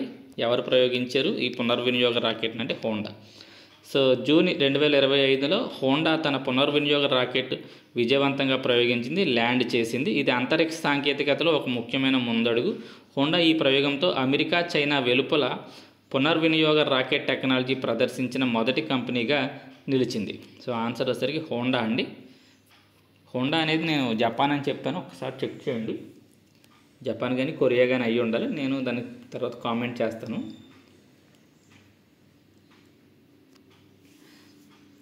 ఆర్థిక శాఖ మంత్రి Nirmala Sitharaman Hanle dark sky reserve వద్ద మినీ ప్లానటోరియం మరియు ఆస్ట్రో గ్లోబ్ను ఏర్పాటు చేశారు. ఈ డార్క్ స్కై రిజర్వ్ ఏ రాష్ట్రంలో లేదా కేంద్రపాలిత ప్రాంతంలో ఉంది? So Horsley dark sky reserve అంటండి. సార్ హాస్లీ కాదు, హాన్లీ డార్క్ స్కై రిజర్వ్ అంటండి. ఇక్కడే మినీ ప్లానటోరియం ఒకటి, ఆస్ట్రో గ్లోబ్ ఒకటి టూరిజాన్ని పెంచడం కోసం ఏర్పాటు చేయడం జరిగింది. ఇది ఎక్కడ, ఏ రాష్ట్రంలో ఉంది అని చెప్పి క్వశ్చన్ ఇవ్వడం జరిగింది. ఆన్సర్ వచ్చరికి లడక్ అండి. సో దీని answer A, Ladakh. So next question, cancer చికిత్సలో ప్రస్తుతం అమల్లో ఉన్న చికిత్సల కన్నా మెరుగ్గా క్యాన్సర్ని నయం చేసే gold nano cup thermal therapy పరిశోధనలో పాల్గొననిది ఏది? పాల్గొన్నది ఏది అండి? పాల్గొన్నది which institute did not participate. So ఏ సంస్థ పాల్గొనలేదు అని అడుగుతున్నాడండి. క్వశ్చన్ ఏంటి అంటే క్యాన్సర్ ట్రీట్మెంట్ కోసం ఉపయోగించే గోల్డ్ నానో కప్స్ తయారీ సంబంధించి పరిశోధనలో పాల్గొనని సంస్థ ఏది అనేది క్వశ్చన్ అండి ఇక్కడ. సో దీని ఆన్సర్ వచ్చేసరికి CICR కేంద్రీయ ఇన్స్టిట్యూట్ ఆఫ్ క్యాన్సర్ రీసెర్చ్. ఇది పాల్గొనలేదండి, మిగతావన్నీ కూడా ఇందులో పాల్గొన్నాయి. సో పాల్గొనని సంస్థ ఏదని అడిగాడు. సో క్వశ్చన్ అలా అడిగితే చాలా కష్టం అండి. సో మిగతా 3 పాల్గొన్నాయండి. Indian institute of nano science and technology Mohali పాల్గొంది. Advanced centre for treatment research and education in cancer Tata memorial centre అది పాల్గొంది. Indian institute of technology Bombay, ఈ 3 సంయుక్తంగా ఈ క్యాన్సర్ ట్రీట్మెంట్కి ఈ గోల్డ్ కప్స్ని తయారు చేస్తున్నాయండి. పాల్గొననిది ఏంటి అని అడిగాడు కాబట్టి ఆన్సర్ డి. గరుడ ఎయిర్ స్పేస్లో భారతదేశపు మొదటి స్వదేశీ అగ్రి డ్రోన్ ఉత్పత్తి కేంద్రాన్ని కేంద్ర గ్రామీణాభివృద్ధి శాఖ సహాయ మంత్రి శ్రీ కమలేష్ పాస్వాన్ గారు ప్రారంభించారు. ఇది ఎక్కడ ఉంది అనేది క్వశ్చన్ అండి. గరుడ ఎయిర్ స్పేస్ అట. ఇక్కడ మొదటి అగ్రి డ్రోన్ ఉత్పత్తి స్వదేశీ పరిజ్ఞానంతో ఏర్పాటు చేయడం జరిగింది. ఇది ఎక్కడ ఉంది అంటే ఆన్సర్ చెన్నైలో ఉందండి. గరుడ ఎయిర్ స్పేస్ అనేది చెన్నైలో ఉంది. భారతదేశపు మొదటి స్వదేశీ పోలార్ రీసెర్చ్ వెహికల్ నిర్మాణంలో ఏ దేశ భాగస్వామ్యంతో ఇది జరుగుతుంది? సో పోలార్ రీసెర్చ్ వెహికల్ అండి, మనకి భారతదేశం సంబంధించింది. ఇది మొదటి స్వదేశీదంట. సో దీనికి ఏ దేశం సహాయం అందిస్తుంది, ఏ దేశ భాగస్వామ్యంతో మన భారతదేశం దీన్ని నిర్మిస్తుంది స్వదేశీ పోలార్ రీసెర్చ్ వెహికల్ అంటే ఆన్సర్ నార్వే అండి. నార్వే సహకారంతో భారతదేశం దీన్ని నిర్మిస్తుంది. ఈ ప్రాజెక్ట్ భారతదేశంలోని garden reach ship builders and engineers limited మరియు నార్వేకి చెందిన కోంగ్స్బర్గ్ మధ్య సహకారంతో ఇది జరుగుతుంది. ధ్రువ ప్రాంతాల్లో దేశం యొక్క శాస్త్రీయ మరియు సముద్ర పరిశోధన సామర్థ్యాన్ని మెరుగుపరచడం దీని యొక్క లక్ష్యం. ఈ నౌక ధ్రువ ప్రాంతాల్లో శాస్త్రీయ పరిశోధనకు మద్దతు ఇవ్వడానికి రూపొందించబడింది. సో గుర్తుపెట్టుకోండి, నార్వే సహాయంతో మన భారతదేశం మొట్టమొదటి స్వదేశీ పరిజ్ఞానంతో పోలార్ రీసెర్చ్ వెసల్ని ప్రారంభించింది. భారతదేశంలో మొట్టమొదటి artificial intelligence special economic zone ఎక్కడ ఏర్పాటు చేయనున్నారు? India's first artificial intelligence special economic zone ఎక్కడ ఏర్పాటు చేయనున్నారంటే ఇక్కడే కనపడుతుంది మీకు, నవా రాయ్పూర్ ఛత్తీస్గఢ్లో దీన్ని ఏర్పాటు చేయనున్నారు. ఈ ప్రాజెక్ట్ ఎవరు అభివృద్ధి చేస్తున్నారు అని క్వశ్చన్ అడిగితే ఈ ప్రాజెక్ట్ను rock bank data centre private limited అనేది ఈ ప్రాజెక్ట్ను స్పెషల్ ఎకనామిక్ జోన్ను అభివృద్ధి చేస్తుంది. చైనా ఇటీవల తియాన్వెన్-2 ఉపగ్రహ మిషన్ ప్రారంభించింది. దీని ప్రధాన ప్రయోజనం ఏంటి? తియాన్వెన్-2 అంటే చైనా తియాన్వెన్-2 ఉపగ్రహ మిషన్ ప్రధానంగా ప్రయోజనాలు ఏమిటి అనేది క్వశ్చన్. దీని ఆన్సర్ వచ్చేసరికి ఇది ఖగోళ శిల 469219 అంటండి కమో ఎలెవా నుంచి నమూనాలు సేకరించి మరియు దాని మీద ఇక్కడ ఇది ఒక కామెట్ మీద నుంచి నమూనాలు సేకరిస్తుంది లేదా దాన్ని పరిశీలిస్తుంది. అలాగే ఒక గ్రహశకలం ఖగోళ శిల అన్నాడు, గ్రహశకలం దాని పేరు 469219, దాని పేరు కమో అలెవా అనే దాని నుంచి నమూనాలు సేకరిస్తుంది. అలాగే కామెట్ పేరు తోకచుక్కండి, దాని పేరు 311P పాన్ స్టార్స్. సో దీన్ని పరిశీలించడం కోసం ఈ తియాన్వెన్-2 అనే ఉపగ్రహాన్ని చైనా ప్రయోగించనుంది. అది దాని యొక్క ఉపయోగాలు. ఇటీవల DRDO పరిశీలించిన డ్రోన్లు, క్షిపణులు, విమానాలను నిలిపివేయగల laser directed energy weapon system పేరేమిటి? సో గుర్తుపెట్టుకోండి, చాలా ఇంపార్టెంట్ అండి. లేజర్స్తో శత్రు దేశాల విమానాలను కానీ దేన్నైనా సరే నాశనం చేసే టెక్నాలజీని ఇటీవల DRDO పరీక్షించింది అంట. దీని పేరేంటి అంటే MK2A అనే దాన్ని DRDO పరీక్షించింది. కింది వాటిలో NASA international air and space programme పూర్తి చేసిన మొదటి భారతీయురాలు ఎవరు? సో చాలా ఇంపార్టెంట్ క్వశ్చన్ అండి ఇది, ఎందుకంటే ఈ అమ్మాయి ఆంధ్రప్రదేశ్ సంబంధించిన అమ్మాయి, తెలుగు అమ్మాయి కాబట్టి కంపల్సరీ అడగడానికి అవకాశం ఉంది. NASA international air and space programme పూర్తి చేసిన మొదటి భారతీయురాలు ఎవరు అంటే జాహ్నవి దంగేటి, పశ్చిమ గోదావరి జిల్లా అమ్మాయి, పాలకొల్లుకు సంబంధించిన అమ్మాయి. జాహ్నవి దంగేటి ఆంధ్రప్రదేశ్ రాష్ట్రం పశ్చిమ గోదావరి జిల్లా పాలకొల్లుకు చెందిన అమ్మాయి. NASA international air and space ప్రోగ్రామ్ను పూర్తి చేసిన మొదటి భారతీయురాలుగా గుర్తింపు పొందింది. అలాగే అంతరిక్షంలో అడుగుపెట్టనున్న తొలి తెలుగు మహిళ కూడా ఈ నిలవనుంది. ఈమె శిక్షణ కోసం కెనడీ స్పేస్ సెంటర్లో శిక్షణ జరుగుతుంది. భారతదేశం యొక్క మొట్టమొదటి AI ఆధారిత multi modal large language model పేరేమిటి? సో భారతదేశం తయారు చేసిన మొట్టమొదటి LLM అండి, ఆర్టిఫిషియల్ ఇంటెలిజెన్స్ ఆధారిత మల్టీ మోడల్ పెద్ద భాషా నమూనా అంటే లార్జ్ లెర్నింగ్ మాడ్యూల్ పేరేమిటి? లార్జ్ లెర్నింగ్ మోడల్ పేరేంటి అంటే భారత్ జెన్ అండి. చాలా ఇంపార్టెంట్ క్వశ్చన్ ఇది, చూసుకోండి. భారత్ జెన్ దీన్ని ఎవరు రూపొందించారనేది మనకి చాలా ఇంపార్టెంట్. ఇది పబ్లిక్ ప్రైవేట్ భాగస్వామ్యంతో భారతదేశంలో తొలిసారిగా అభివృద్ధి చేయబడిందంటండి. ఇది ఇటీవల సమ్మిట్ జరిగింది, భారత్ జెన్ సమ్మిట్. ఎక్కడ అంటే న్యూఢిల్లీలో. ఇది సైన్స్ అండ్ టెక్నాలజీ మంత్రిత్వ శాఖ ఆధ్వర్యంలో భారత్ జెన్ అనే సమ్మిట్లో దీన్ని ప్రవేశపెట్టడం అనేది జరిగింది. నెక్స్ట్ క్వశ్చన్, ప్రపంచంలోని మొట్టమొదటి ఫ్యూజన్ ఫిజన్ హైబ్రిడ్ న్యూక్లియర్ రియాక్టర్ను ఏ దేశం నిర్మిస్తుంది అంటే ఆన్సర్ చైనా అండి. ఈ ఫ్యూజన్ ఫిజన్ రెండు కూడా చేయగలిగే ఒక న్యూక్లియర్ రియాక్టర్ని చైనా రూపొందిస్తుంది. Very important. చైనా జిన్హువో అనే పేరుతో ప్రపంచంలోనే మొట్టమొదటి ఫ్యూజన్ ఫిజన్ హైబ్రిడ్ న్యూక్లియర్ రియాక్టర్ను నిర్మిస్తుంది. ఇది ప్రపంచ ఇంధన ఉత్పత్తిలో ఒక పెద్ద మార్పును సూచిస్తుంది అని చెప్పడం జరిగింది. భారత ఎన్నికల సంఘం ప్రారంభించిన ఈసీనెట్ యాప్ యొక్క ప్రాథమిక ఉద్దేశం ఏమిటి? సో ఈసీనెట్ యాప్ని మనకి ఎలక్షన్ కమిషన్ ఆఫ్ ఇండియా రూపొందించిందండి. దీని యొక్క మెయిన్ ఉద్దేశం ఏంటంటే మొత్తం సుమారు 40 యాప్లు ఉన్నాయండి. 40 యాప్ల సమాచారాన్ని కేవలం ఒకే యాప్లోకి తీసుకురావడం, ఒకే యాప్తో దానికి సేవలు అందించడం అనే ఉద్దేశంతో దీన్ని తీసుకురావడం జరిగింది. సో గుర్తుపెట్టుకోండి, ఎలక్షన్ కమిషన్ ఆఫ్ ఇండియా రూపొందించిందండి దాన్ని. నెక్స్ట్ క్వశ్చన్కి వెళ్దాం.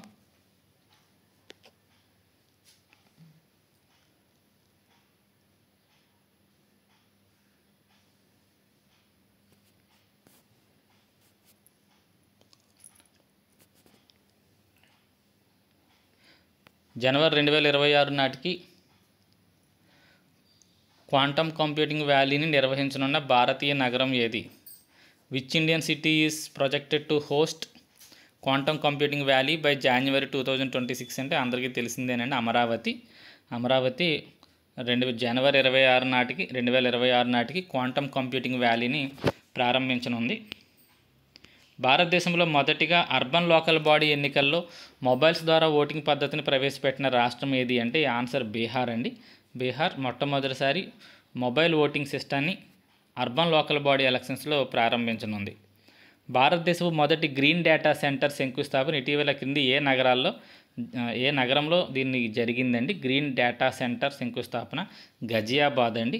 గజియాబాద్లో ఈ గ్రీన్ డేటా సెంటర్ని ఏర్పాటు చేయడం జరిగింది. భారతదేశం మొదటి గ్రీన్ డేటా సెంటర్ కోసం ఇటీవల ఉత్తరప్రదేశ్లోని గజియాబాద్లో శంకుస్థాపన జరిగింది. ఈ గ్రీన్ డేటా సెంటర్ మొత్తం 30 మెగావాట్ల సామర్థ్యాన్ని కలిగి ఉంది. భారతదేశంలో AI ఆధారిత అడ్వాన్స్డ్ ట్రాఫిక్ మేనేజ్మెంట్ సిస్టమ్ని అమలు చేసిన మొదటి ఎక్స్ప్రెస్ వే ఏది? ఏ హైవేలో ఈ AI అడ్వాన్స్డ్ ట్రాఫిక్ మేనేజ్మెంట్ సిస్టమ్ని ప్రారంభించారు అంటే ఆన్సర్ ద్వారకా ఎక్స్ప్రెస్ వే అండి. ఈ ద్వారకా ఎక్స్ప్రెస్ వేలో ఈ AI ఆధారిత అడ్వాన్స్డ్ ట్రాఫిక్ మేనేజ్మెంట్ సిస్టమ్ని ప్రారంభించారు. ఇది సుమారు 56.46 కిలోమీటర్ల మేర విస్తరించి ఉంది అని చెప్పి ఇక్కడ ఇవ్వడం జరిగింది. అంతర్జాతీయ బ్లడ్ ట్రాన్స్ఫ్యూజన్ సొసైటీ ఇటీవల జూన్ 2025లో ఒక కొత్త రకం రక్త సమూహ వ్యవస్థను గుర్తించింది. ఈ కొత్తగా గుర్తించబడిన రక్త సమూహం పేరేమిటి? పైన ఆల్రెడీ ఒకటి రక్త సమూహం కొత్తగా లేటెస్ట్గా మనకి కర్ణాటకలో గుర్తించడం జరిగిందండి. దానికంటే ముందు ఇది గుర్తించడం జరిగింది. దీని పేరు EMM నెగిటివ్ అనే ఒక రక్త సమూహ వ్యవస్థను కూడా గుర్తించడం జరిగింది.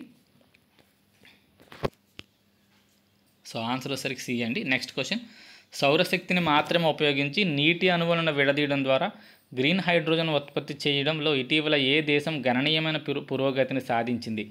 ఈ ప్రయోగం కోసం తదుపరి తరం పరికరాలను కూడా ఈ దేశం అభివృద్ధి చేస్తుంది. ఏంటా దేశం అంటే ఆన్సర్ ఇండియా అండి. ఇండియా సౌరశక్తిని ఉపయోగించి నీటిని విడగొట్టి దాని ద్వారా గ్రీన్ హైడ్రోజన్ ఉత్పత్తి చేయడంలో గణనీయమైన పురోగతిని సాధించింది. నెక్స్ట్, ఈ హన్సా అనే స్వదేశీ విద్యుత్ ట్రైనర్ ఎయిర్ క్రాఫ్ట్ను అభివృద్ధి చేసిన సంస్థ ఏది? సో ఎలక్ట్రిక్ విమానం అంటండి ఈ హన్సా. సో దాన్ని తయారు చేసిన సంస్థ ఏది? స్వదేశీ విద్యుత్ ట్రైనర్ ఎయిర్ క్రాఫ్ట్. ఎవరు దీన్ని రూపొందించారు అనేది క్వశ్చన్ అండి. సో దీని ఆన్సర్ వచ్చేసరికి సి అండి. Council of scientific and industrial research, national aerospace laboratories ఈ రెండు కలిపి దీన్ని రూపొందించడం జరిగింది. Council of scientific and industrial research అలాగే నేషనల్ ఏరోస్పేస్ ల్యాబొరేటరీస్. దాని పేరు గుర్తుపెట్టుకోండి. ఈ హన్సా ఏంటిది అంటే ఒక ఎలక్ట్రిక్ విమానం ట్రైనింగ్ ఇవ్వడం కోసం ట్రైనర్ ఎయిర్ క్రాఫ్ట్ అంటండి అది. భారత రక్షణ పరిశోధన మరియు అభివృద్ధి సంస్థ క్వాంటమ్ టెక్నాలజీ రీసెర్చ్ సెంటర్ను ఎక్కడ ప్రారంభించింది? సో DRDO అనే సంస్థ క్వాంటమ్ టెక్నాలజీ రీసెర్చ్ సెంటర్ను ప్రారంభించింది. ఎక్కడ అని చెప్పి క్వశ్చన్ ఇవ్వడం జరిగిందండి. ఆన్సర్ వచ్చరికి న్యూఢిల్లీలో దీన్ని ప్రారంభించడం జరిగింది DRDO. నెక్స్ట్, గూగుల్ ఇటీవల ప్రవేశపెట్టిన గూగుల్ బీమ్ అనే ఒక ప్లాట్ఫామ్ యొక్క ప్రధాన లక్ష్యం ఏంటి? గూగుల్ బీమ్ అనేది దేనికి ఉపయోగపడుతుంది? అసలు ఏంటి దాని యొక్క ఉద్దేశం అంటే ఇది AI ఆధారిత 3D వీడియో కమ్యూనికేషన్ అండి. ఒక వ్యక్తి మన ముందు నుంచి మాట్లాడుతున్న అనుభూతిని మనకి ఇది కల్పిస్తుందట. దాని పేరు గూగుల్ బీమ్. సో ఆన్సర్ వచ్చేసరికి బి అండి. గూగుల్ ప్రాజెక్ట్ స్టార్లైన్ అనే ప్రయోగాత్మక ప్రాజెక్ట్ నుంచి పరిమాణం చెందిన గూగుల్ బీమ్ అనే ఒక కొత్త వీడియో కమ్యూనికేషన్ ప్లాట్ఫామ్ను ప్రవేశపెట్టింది. ఇది వాణిజ్యపరమైన 3D కమ్యూనికేషన్ ప్లాట్ఫామ్ అంటండి. నెక్స్ట్ క్వశ్చన్, ప్రపంచంలో అత్యంత ఖచ్చితమైన వాతావరణ అంచనా వ్యవస్థ అయిన భారత్ ఫోర్కాస్టింగ్ సిస్టమ్ని అభివృద్ధి చేసిన సంస్థ ఏది? సో భారత్ ఫోర్కాస్టింగ్ సిస్టమ్ అంటండి. దీన్ని అభివృద్ధి చేసిన సంస్థ ఏది అంటే IITM పూణే దీన్ని అభివృద్ధి చేసిందండి. సో దీనిని మే 26, 2025 ప్రారంభించారు. భారత్ ఫోర్కాస్టింగ్ సిస్టమ్ని IITM పూణేచే అభివృద్ధి చేయబడిన అడ్వాన్స్ సూపర్ కంప్యూటర్ ఆర్కాతో ఇది పనిచేస్తుంది. సో గుర్తుపెట్టుకోండి, సూపర్ కంప్యూటర్ పేరు ఆర్కా. దీన్ని తయారు చేసింది IITM పూణే. ఇది అత్యంత ఖచ్చితమైన వాతావరణ అంచనాను 6 కిలోమీటర్ల రెజల్యూషన్తో అందిస్తుంది. ఇది ఒక గేమ్ చేంజర్ లాంటిదని చెప్పి ఇక్కడ ఇవ్వడం జరిగింది. నెక్స్ట్ 2025 మే నెలలో వార్తల్లో నిలిచిన భూమిని ఢీకొనే అవకాశం ఎక్కువగా ఉన్న గ్రహశకలం పేరేమిటి? సో భవిష్యత్తులో భూమిని ఢీకొనే అవకాశం ఉన్న గ్రహశకలం ఇటీవల వార్తల్లో నిలిచిందంటే అండి మే 2025లో దాని పేరు ఏంటి అంటే 2003 MH4 అనేది ఆ గ్రహశకలం పేరండి.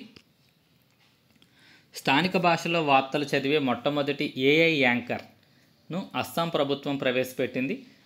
దాని పేరేంటి? సో వార్తలు చదివే యాంకర్ అంటే ఆర్టిఫిషియల్ ఇంటెలిజెన్స్ యాంకర్ పేరేంటి అని చెప్పి క్వశ్చన్ ఇవ్వడం జరిగింది. సో ఆన్సర్ వచ్చేసరికి అంకిత అండి.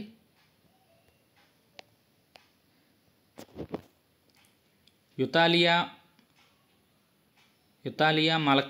మలక్కనా అనే సీతాకోక చిలుకను ఇటీవల భారతదేశంలో ఎక్కడ కనుగొన్నారు? సో కొత్త రకం సీతాకోక చిలుక అండి ఇది, యుతాలియా మలకానా. సో ఏమైనా ప్రొనౌన్సియేషన్ తప్పు ఉంటే మీరు ఒకసారి చూసుకోండి. సో ఆ సీతాకోక చిలుకను ఎక్కడ మనకి కనిపెట్టారు అని అడగడం జరిగింది. సో ఆన్సర్ వచ్చేసరికి అరుణాచల్ ప్రదేశ్లోని లెపరాడా డిస్టిక్లో దీన్ని కనిపెట్టడం జరిగింది. అలాగే నేను చెప్పిన వాటిలో ఏమైనా మిస్టేక్స్ ఉన్నట్లుంటే కామెంట్ చేయండి, అవి నేను కింద కామెంట్స్లో నేను పిన్ చేస్తానండి తప్పులు సరిచేస్తూ. కాబట్టి వీడియో చూసే ముందు ఒకసారి వీడియో చూస్తున్న వాళ్ళు ఎవరైనా సరే చూసేసిన తర్వాత అయినా సరే ఒకసారి కామెంట్స్ ఏమన్నాయో చూడండి, అంటే పిన్నుడ్ కామెంట్ చూడండి. ఎవరన్నా తప్పు ఉంది సార్ ఇక్కడ అంటే నేను దాన్ని కరెక్ట్ చేసి అక్కడ నేను కామెంట్ చేస్తాను. సో అవి చూసుకుంటే మీకు తప్పులు లేకుండా ఉంటాయండి, లేకపోతే 1-2 తప్పులు ఎక్కడో చోట దొరుకుతాయి, మీరు అవే చదివేసుకుంటారు. కాబట్టి కంపల్సరీ కామెంట్స్ని చూడండి. ఈ వీడియో కాదండి, నా ఛానల్లో ఏ వీడియో చూసినా ముందు మీరు ఒకసారి కామెంట్స్లో ఏముంది, పిన్నుడ్ కామెంట్లో ఏముంది అనేది చూడండి. కింద కామెంట్స్లో ఏవో ఉంటాయిలేండి, ఓన్లీ పిన్నుడ్ కామెంట్స్లో అయితే కరెక్షన్స్ అనేవి ఉంటాయి, చూసుకోండి. Which organisation recently launched the powerful AI based coding tool అండి? కోడెక్స్ అనే కోడింగ్ టూల్ అంటే ఇక నుంచి కోడ్లు కూడా ఆర్టిఫిషియల్ ఇంటెలిజెన్సే రాసేస్తుంది, ఇక మనుషుల సంబంధం లేదు. కోడ్లు కూడా రాసేసే ఒక ఆర్టిఫిషియల్ ఇంటెలిజెన్స్ కోడింగ్ టూల్ కోడెక్స్ని తీసుకొచ్చింది ఎవరు అంటే ఓపెన్ ఏఐ అండి. చాలా ఇంపార్టెంట్ క్వశ్చన్, ఓపెన్ ఏఐ దీన్ని తీసుకొచ్చింది. భారతదేశం మొదటిసారి జీవ విజ్ఞాన ప్రయోగాల కోసం ఏ మిషన్లో భాగంగా ISSలో నిర్వహించనుంది? ఆల్రెడీ నిర్వహించేసిందండి ఇది. భారతదేశం మొదటిసారి జీవ విజ్ఞాన ప్రయోగాలు ISSలో ఇంటర్నేషనల్ స్పేస్ స్టేషన్లో చేసిందంటేనే మొన్న యాక్సియం 4లో సుభాన్ శుక్లా గారు వెళ్ళారు కదండి, అక్కడ జరిగింది ఇది. కాబట్టి ఆన్సర్ యాక్సియం 4 అండి. ఏమేమి ప్రయోగాలు చేసినది ఒకసారి చూద్దాం. యాక్సియం 4 మిషన్ ద్వారా భారత్ వ్యోమగామి గ్రూప్ కెప్టెన్ సుభాన్ శుక్లా అంతర్జాతీయ అంతరిక్ష కేంద్రంలో 7 కీలకమైన జీవశాస్త్ర ప్రయోగాలు విజయవంతంగా పూర్తి చేశారు. ఎన్ని గుర్తుపెట్టుకోండి, 7 అండి. అవి ఏంటి అంటే, ఒకటి అంతరిక్షంలోని జీవుల మీద మైక్రోగ్రావిటీ యొక్క ప్రభావాలను అధ్యయనం చేయడానికి ఉద్దేశించిన ఈ ప్రయోగాలు 7 ప్రయోగాలు. అందులో ముఖ్యమైన ప్రయోగాలు ఇక్కడ కింద ఇవ్వడం జరిగిందండి మీకు. టార్డీగ్రేడ్స్ అండి, టార్డీగ్రేడ్స్పై అధ్యయనం చేశారు. అంటే ఇక్కడ ఇవన్నీ కూడా మనకు భవిష్యత్తులో గగనయానికి ఉపయోగపడితే భవిష్యత్తులో నిర్మించబోయే భారతీయ అంతరిక్ష కేంద్రానికి కూడా ఇవి ఉపయోగపడతాయండి. సో మొదటి ప్రయోగం టార్డీగ్రేడ్స్ మీద చేశారు. వీటిని వాటర్ బేర్స్ అని కూడా పిలుస్తారు. ఒక సూక్ష్మజీవులు అండి ఇవి అత్యంత క్లిష్ట పరిస్థితుల్లో కూడా జీవించగల సామర్థ్యం ఉన్న జీవులు. ఈ ప్రయోగంలో మైక్రోగ్రావిటీ పరిస్థితుల్లో వాటి మనుగడ, పునరుత్పత్తి మరియు జన్యుపరమైన మార్పులను అధ్యయనం చేయడానికి వీటిని అక్కడికి పంపించారండి. 2 కండరాల క్షీణత సాధారణంగా సమస్య అంటే ఇది. అక్కడికి అంతరిక్షంలోకి వెళ్ళిన ఎవరికైనా సరే కండరాలు క్షీణిస్తాయట. సో మానవ కండర కణాల మీద మైక్రోగ్రావిటీ ఎలా ప్రవర్తిస్తుంది మరియు ఈ కణాల పునరుత్పత్తి ఎలా జరుగుతుంది అనే దాన్ని పరిశీలించారు. అలాగే అంతరిక్షంలో ఆహారం కోసం తోటల పెంపకం అనేది చాలా ముఖ్యం కాబట్టి దాని మీద కూడా ప్రయోగాలు చేశారు. మొలకెత్తుతాయా లేవా, శనగలో, పెసలో, మెంతి విత్తనాలు ఇవన్నీ మొలకెత్తుతాయా లేవా అనే ప్రయోగాలు చేశారు. అలాగే సైనోబ్యాక్టీరియా మీద కూడా ప్రయోగాలు చేశారండి. సూక్ష్మ శైవలాలు, సైనోబ్యాక్టీరియా పెరుగుదలను ఇక్కడ అధ్యయనం చేశారు. సో ఇలా మనకి యాక్సియం 4లో 7 ప్రయోగాలు చేశారంటే భారతీయులు. బుల్బుల్ V2 AI మోడల్ను ఏ సంస్థ అభివృద్ధి చేసింది? బుల్బుల్ అంటే ఇది ఆర్టిఫిషియల్ ఇంటెలిజెన్స్ మోడల్. దీన్ని ఎవరు అభివృద్ధి చేశారు అని చెప్పి క్వశ్చన్ ఇవ్వడం జరిగింది. ఆన్సర్ దీన్ని సర్వం AI అనే సంస్థ దీన్ని అభివృద్ధి చేసింది, బుల్బుల్ అనేదాన్ని.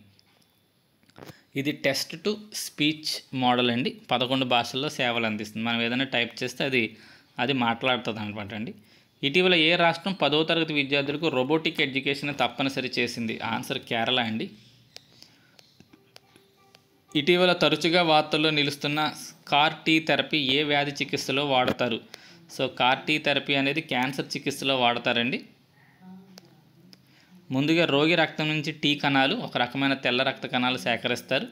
ఈ ప్రక్రియను అపెరసిస్ అంటారు.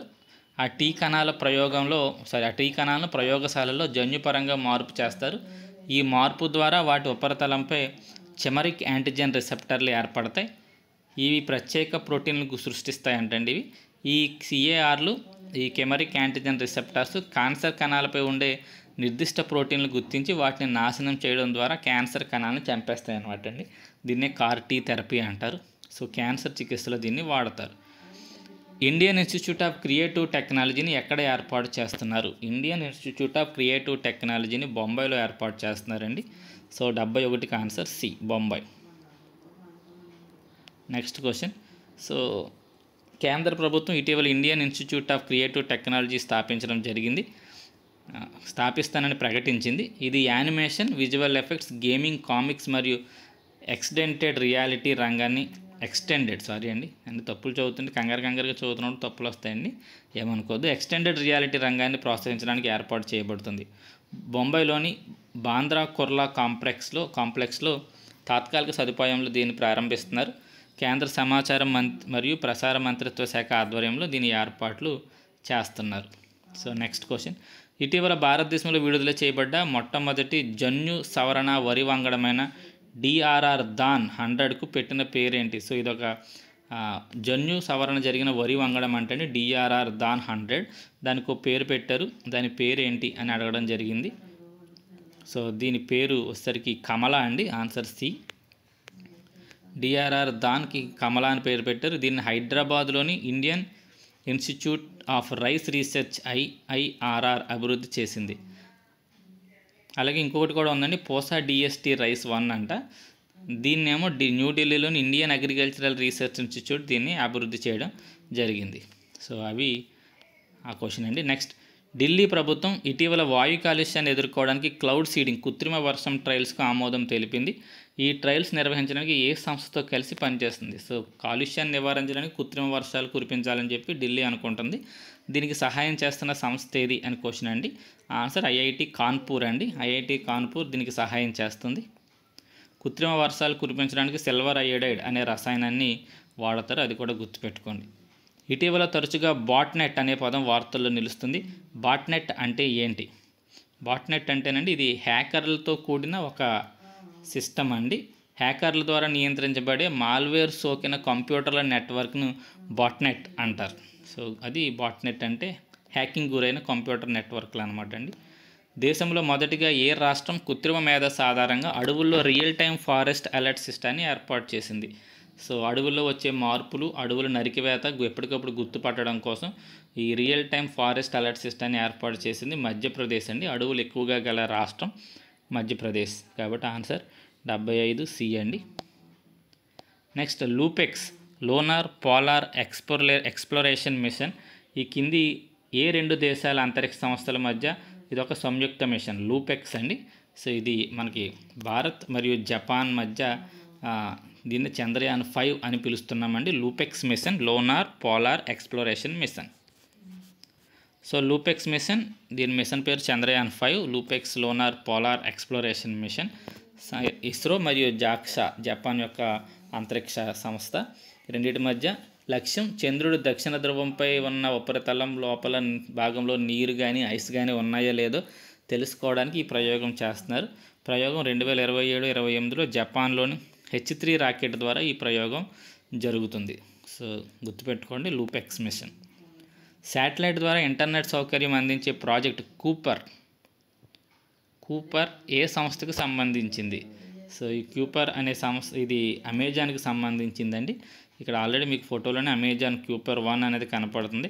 సో ఏప్రిల్ 28, 2025న అమెజాన్ దాని ప్రాజెక్ట్ కుయిపర్ అంటండి దాని ప్రొనౌన్సియేషన్ బ్రాడ్బ్యాండ్ ఇంటర్నెట్ ఉపగ్రహాల సముదాయంలో మొదటి 27 ఉపగ్రహాలను ప్రయోగించింది. సో చాలా ఉపగ్రహాలు ఉంటాయి, అందులో మొదటి 27 ఉపగ్రహాలను ఈ క్యూపర్ ప్రయోగించింది. దీనితో స్పేస్ ఎక్స్ యొక్క స్టార్లింక్తో పోటీ పడడానికి అమెజాన్ కూడా అఫీషియల్గా శాటిలైట్ ఇంటర్నెట్ రేసులోకి ప్రవేశించింది. సో శాటిలైట్ ద్వారా ఇంటర్నెట్ సౌకర్యం మనకి అందిస్తాయి అనమాట. ఆల్రెడీ అమెజాన్ వెళ్ళింది, అది ఇందాక భారతదేశంలో అనంత టెక్నాలజీస్ కూడా ప్రయోగం జరిగింది, ఇక్కడేమో అమెజాన్ అండి. ప్రపంచంలో శక్తివంతమైన హైడ్రోజన్ రైల్ ఇంజిన్ను ఏ దేశం అభివృద్ధి చేస్తుంది? ఆన్సర్ వచ్చేసరికి భారతదేశం అండి. హైడ్రోజన్ సహాయంతో నడిచే శక్తివంతమైన రైలు ఇంజిన్ భారతదేశం అభివృద్ధి చేస్తుంది. 1200 హార్స్ పవర్స్ ఈ ఇండియన్ రైలు కలిగి ఉంది, ఇంజిన్ కలిగి ఉంటుంది. జింద్ సోనిపట్ మార్గంలో తన మొదటి ట్రయల్ రన్ కూడా విజయవంతంగా ఇది పూర్తి చేసింది. ఈ మార్గం హర్యానాలో ఉందంటండి. ఆంధ్రప్రదేశ్ ప్రభుత్వం భారతదేశంలోని మొదటి క్వాంటమ్ కంప్యూటింగ్ విలేజ్ను అమరావతిలో ఏర్పాటు చేయనుంది. అయితే ఈ క్వాంటమ్ విలేజ్ ప్రాజెక్టును డిజైన్ అందిస్తున్న సంస్థ ఏది అని అడగడం జరిగింది. సో దీని ఆన్సర్ డిజైన్ వచ్చరికి L&T సంస్థ అందిస్తుందండి. అక్కడ కంప్యూటర్ని ఏర్పాటు చేయబోతున్న సంస్థ ఏమో IBM. 156 క్యూబిక్స్తో సామర్థ్యం గల ఒక సూపర్ కంప్యూటర్ని, క్వాంటమ్ కంప్యూటర్ని IBM ఏర్పాటు చేయనుంది. కాకపోతే డిజైన్ అంతా కూడా L&T వాళ్ళు రూపొందిస్తారంటండి. సో ఇక్కడ కనపడుతుంది L&T నిర్మాణ సంస్థ L&T దీనికి డిజైన్ అందిస్తుంది. కంప్యూటింగ్ వ్యవస్థల కోసం అంతర్జాతీయ టెక్ దిగ్గజం IBM ఏమో ఒప్పందం కుదుర్చుకుంది.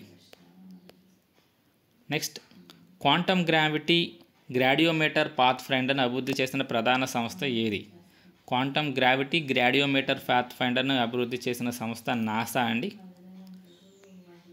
సో ఈ క్వాంటమ్ గ్రాడియోమీటర్ పాత్ ఫైండర్ అనేది భూమి యొక్క గురుత్వాకర్షణ క్షేత్రాన్ని ఎప్పటికప్పుడు లేని ఖచ్చితత్వంతో, అంటే ఇది తెలుగు ప్రొనౌన్సియేషన్ తప్పండి, ఎప్పటికప్పుడు ఖచ్చితత్వంతో మ్యాప్ చేయడానికి నాసా అభివృద్ధి చేస్తున్న ఒక కాంపాక్ట్ క్వాంటమ్ సెన్సార్ అండి. సాంప్రదాయ సెన్సార్లతో పోలిసి ఇది 10 రెట్లు ఎక్కువ సునిశ్చితత్వాన్ని కలిగి ఉంటుంది. భారతదేశపు మొదటి కృత్రిమ ఉపగ్రహం ఆర్యభట్ట 50వ వార్షికోత్సవాలు ఇటీవల నిర్వహించారు. ఈ ఉపగ్రహాన్ని ఏ రోజున ప్రయోగించారు అనేది క్వశ్చన్ ఇవ్వడం జరిగింది. భారతదేశం మొట్టమొదటి కృత్రిమ ఉపగ్రహం ఆర్యభట్టని ఎప్పుడు ప్రయోగించడం జరిగింది? సో ఆన్సర్ 19th ఏప్రిల్ 1975లో దీన్ని ప్రయోగించడం జరిగిందండి. కాబట్టి దీని ఆన్సర్ వచ్చేసరికి B. సో దాని గురించి చూద్దాం ఒకసారి. దీన్ని 1975 ఏప్రిల్ 19న సోవియట్ యూనియన్లోని కపుస్టిన్ యార్ అనే ప్రయోగ కేంద్రం నుంచి కాస్మోస్ 3M రాకెట్ సహాయంతో దీన్ని ప్రయోగించడం జరిగింది. 2025 ఏప్రిల్ 14న 6 మహిళలతో కూడిన అంతరిక్ష యాత్ర, అందరూ మహిళలేనండి, ఫీమేల్ క్రూ అంట, విజయవంతంగా పూర్తి చేసిన న్యూ షెపర్డ్ రాకెట్ ఏ సంస్థకి సంబంధించింది? న్యూ షెపర్డ్ అనే రాకెట్ ఏ సంస్థకి సంబంధించింది? 6 మహిళలనే తీసుకెళ్ళిందంటండి. ఇది బ్లూ ఆరిజిన్కి సంబంధించింది. కాబట్టి ఆన్సర్ బ్లూ ఆరిజిన్. సో ఎప్పుడు జరిగిందంటే ఇది ఏప్రిల్ 14, 2025న న్యూ షెపర్డ్ రాకెట్ ద్వారా ఈ బృందం అంతరిక్ష అంచుల వరకు వెళ్ళి వచ్చింది. లామా అనే AI మోడల్ను ఇటీవల ప్రవేశపెట్టిన సంస్థ గురించి ప్రశ్న ఇక్కడ ఇవ్వడం జరిగింది. సో సంస్థ ఏది అని చెప్పి ఇక్కడ క్వశ్చన్ అండి. లామా అనే AI మోడల్ను ఇటీవల ప్రవేశపెట్టిన సంస్థ ఏది? సో ఆన్సర్ మెటా అండి. సో ఇంకా ఇక్కడ AI మోడల్స్ ఏ సంస్థ AI మోడల్స్ని ప్రవేశపెట్టింది అనేది ఇక్కడ ఇవ్వడం జరిగింది. సో మెటా అయితే ఇప్పుడే చూసాం, మెటా లామా 4ని ప్రవేశపెట్టింది. ఓపెన్ AI వచ్చేసరికి ChatGPT 5 అలాగే GPT 4.0 అవి ఓపెన్ AI ప్రవేశపెట్టింది. గూగుల్ వచ్చేసరికి జెమినీని తీసుకొచ్చింది, అలాగే గెమ్మా అనే దాన్ని కూడా జెమినియస్ తీసుకొచ్చింది. నెక్స్ట్ ఆంథ్రోపిక్ అనేది క్లాడ్ 3 అనే ఆర్టిఫిషియల్ ఇంటెలిజెన్స్ సిస్టమ్ తీసుకొచ్చిందండి. ఇక X అయితే గ్రూక్ తీసుకొచ్చింది, గ్రాక్ అది గ్రూక్ అండి. నెక్స్ట్ మైక్రోసాఫ్ట్ ఏమో మాగ్మా అలాగే కోపైలట్ అనే దాన్ని మైక్రోసాఫ్ట్ తీసుకొచ్చింది. సో ఇవి చాలా ఇంపార్టెంట్, మనకి ఏదైనా ఇచ్చి దీన్ని తీసుకొచ్చిన సంస్థ ఏదైనా అడగడానికి అవకాశం ఉంది.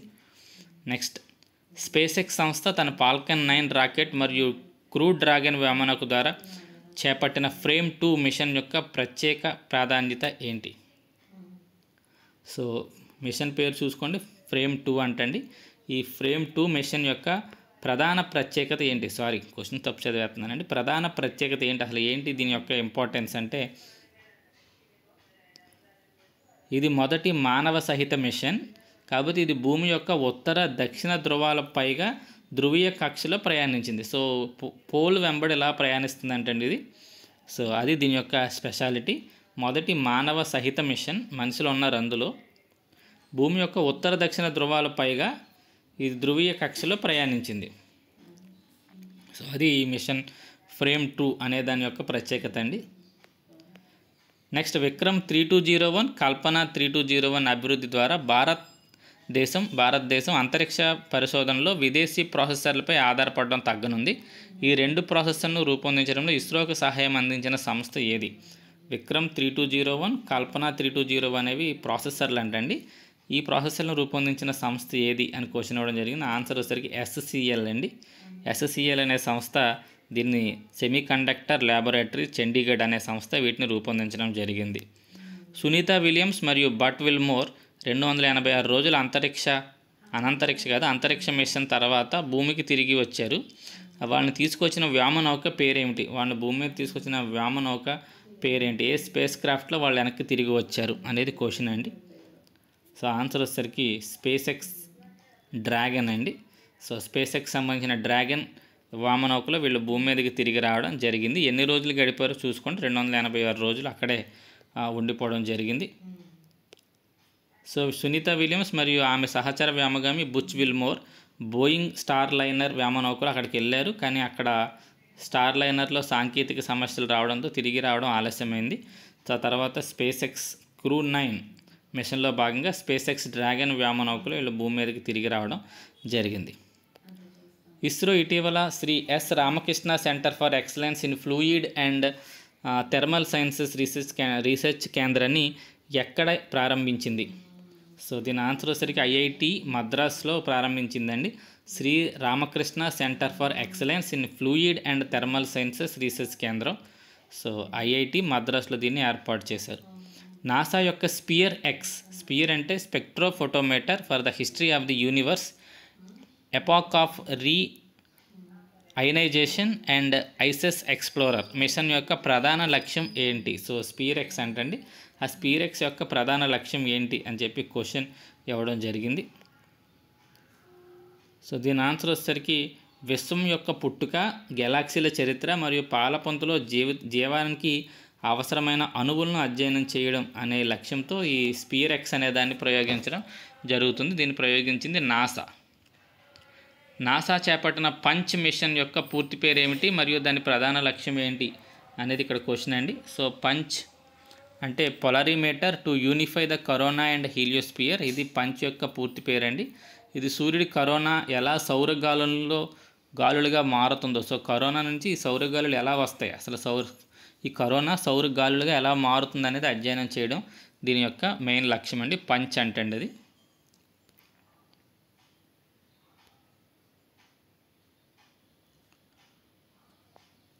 నెంబర్ చెప్పనా, ఫోన్ చేస్తావా? అవల మధ్యలో ఆపాను, పచ్ చేశాను.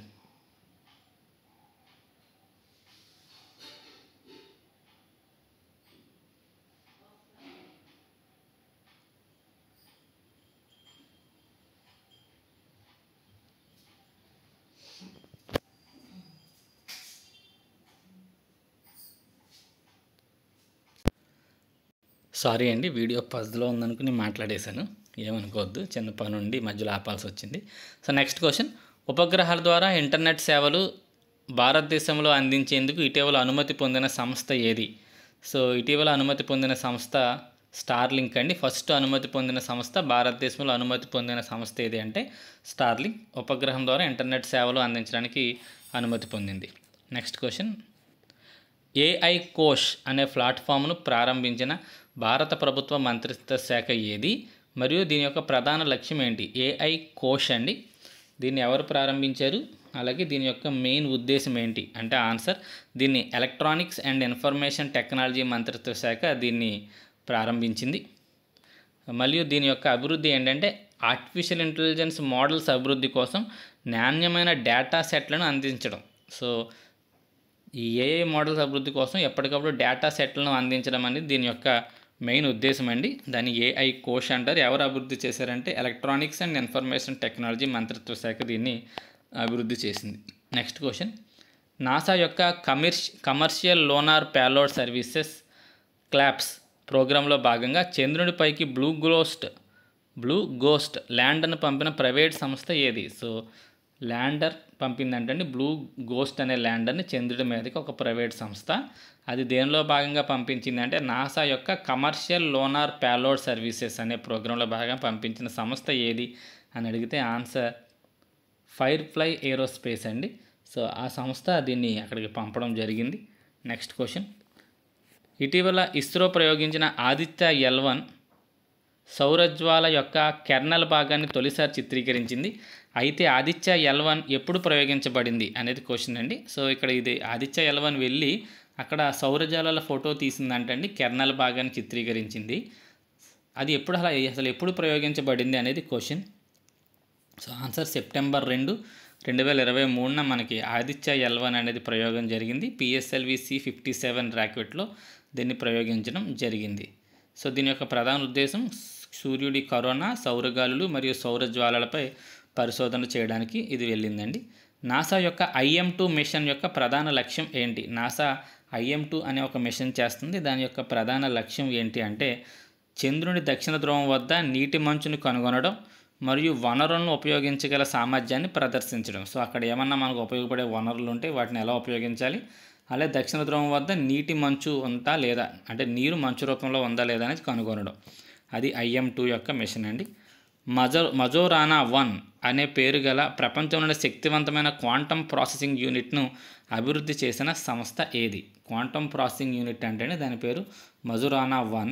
ఎవరో చేశారు ఇది అంటే ఆన్సర్ వచ్చేసరికి మైక్రోసాఫ్ట్ దీన్ని అభివృద్ధి చేసిందండి. ఇలా క్వాంటమ్ ప్రాసెసింగ్ యూనిట్స్ని అభివృద్ధి చేయని ఇంకొన్ని సంస్థలు ఉన్నాయి. విల్లో అనే దాన్ని గూగుల్ అభివృద్ధి చేసింది, గుర్తుపెట్టుకోండి విల్లో. అలాగే జూచాంగ్జీ అనే దాన్ని చైనా అభివృద్ధి చేసింది. నెక్స్ట్, అంతరిక్షంలో అత్యధిక సమయం నడిచి స్పేస్ వాక్ చేసి రికార్డు సృష్టించిన సునీత విలియమ్స్ ఎంతసేపు స్పేస్ వాక్ చేసింది అని చెప్పి క్వశ్చన్ ఇక్కడ ఇవ్వడం జరిగిందండి. ఆవిడ 62 గంటల 6 నిమిషాల పాటు స్పేస్ వాక్ చేసి అత్యధిక స్పేస్ వాక్ చేసిన మహిళగా సునీత విలియమ్స్ గారు రికార్డు సృష్టించడం అనేది జరిగింది. క్రింది వాటిలో బ్లూ కార్బన్ పర్యావరణ వ్యవస్థ కానిదేది అని క్వశ్చన్ ఇవ్వడం జరిగిందండి. బ్లూ కార్బన్ అంటే సముద్రానికి సంబంధించిన కార్బన్ వ్యవస్థ అండి. సో ఎడారి అనేది దానికి సంబంధం లేదు. సముద్రపు గడ్డి, పచ్చిక భూములు, మడ అడవులు, టైడల్ మార్సులు ఇవన్నీ సముద్రానికి సంబంధించినవే. ఎడారి వ్యవస్థ దానికి సంబంధం లేదండి. కాబట్టి ఆన్సర్ డి. ఇటీవల పూణే, మహారాష్ట్రలో వార్తల్లో నిలిచిన గులియన్ బర్రే సిండ్రోమ్ వ్యాధి దేనికి సంబంధించింది? ఈ గులియన్ బర్రే సిండ్రోమ్ అనేది న్యూరలాజికల్ డిజార్డర్ అండి. అంటే మన రోగనిరోధక శక్తి మన నరాల వ్యవస్థ మీద పనిచేయడం వల్ల వచ్చే మూర్ఛ లాంటి, ఫిట్స్ లాంటి వ్యాధి అనమాట అండి ఇది గులియన్ బర్రే సిండ్రోమ్. దీన్ని ఇటీవల పూణే, మహారాష్ట్రలో గుర్తించారు. గుర్తుపెట్టుకోండి, మన రోగనిరోధక వ్యవస్థే పొరపాటున మన సొంత నాడీ వ్యవస్థ మీద దాడి చేస్తుందండి. ఇది న్యూరలాజికల్ డిజార్డర్, అలాగే ఆటో ఇమ్యూన్ డిజార్డర్ కూడా అవుతుంది.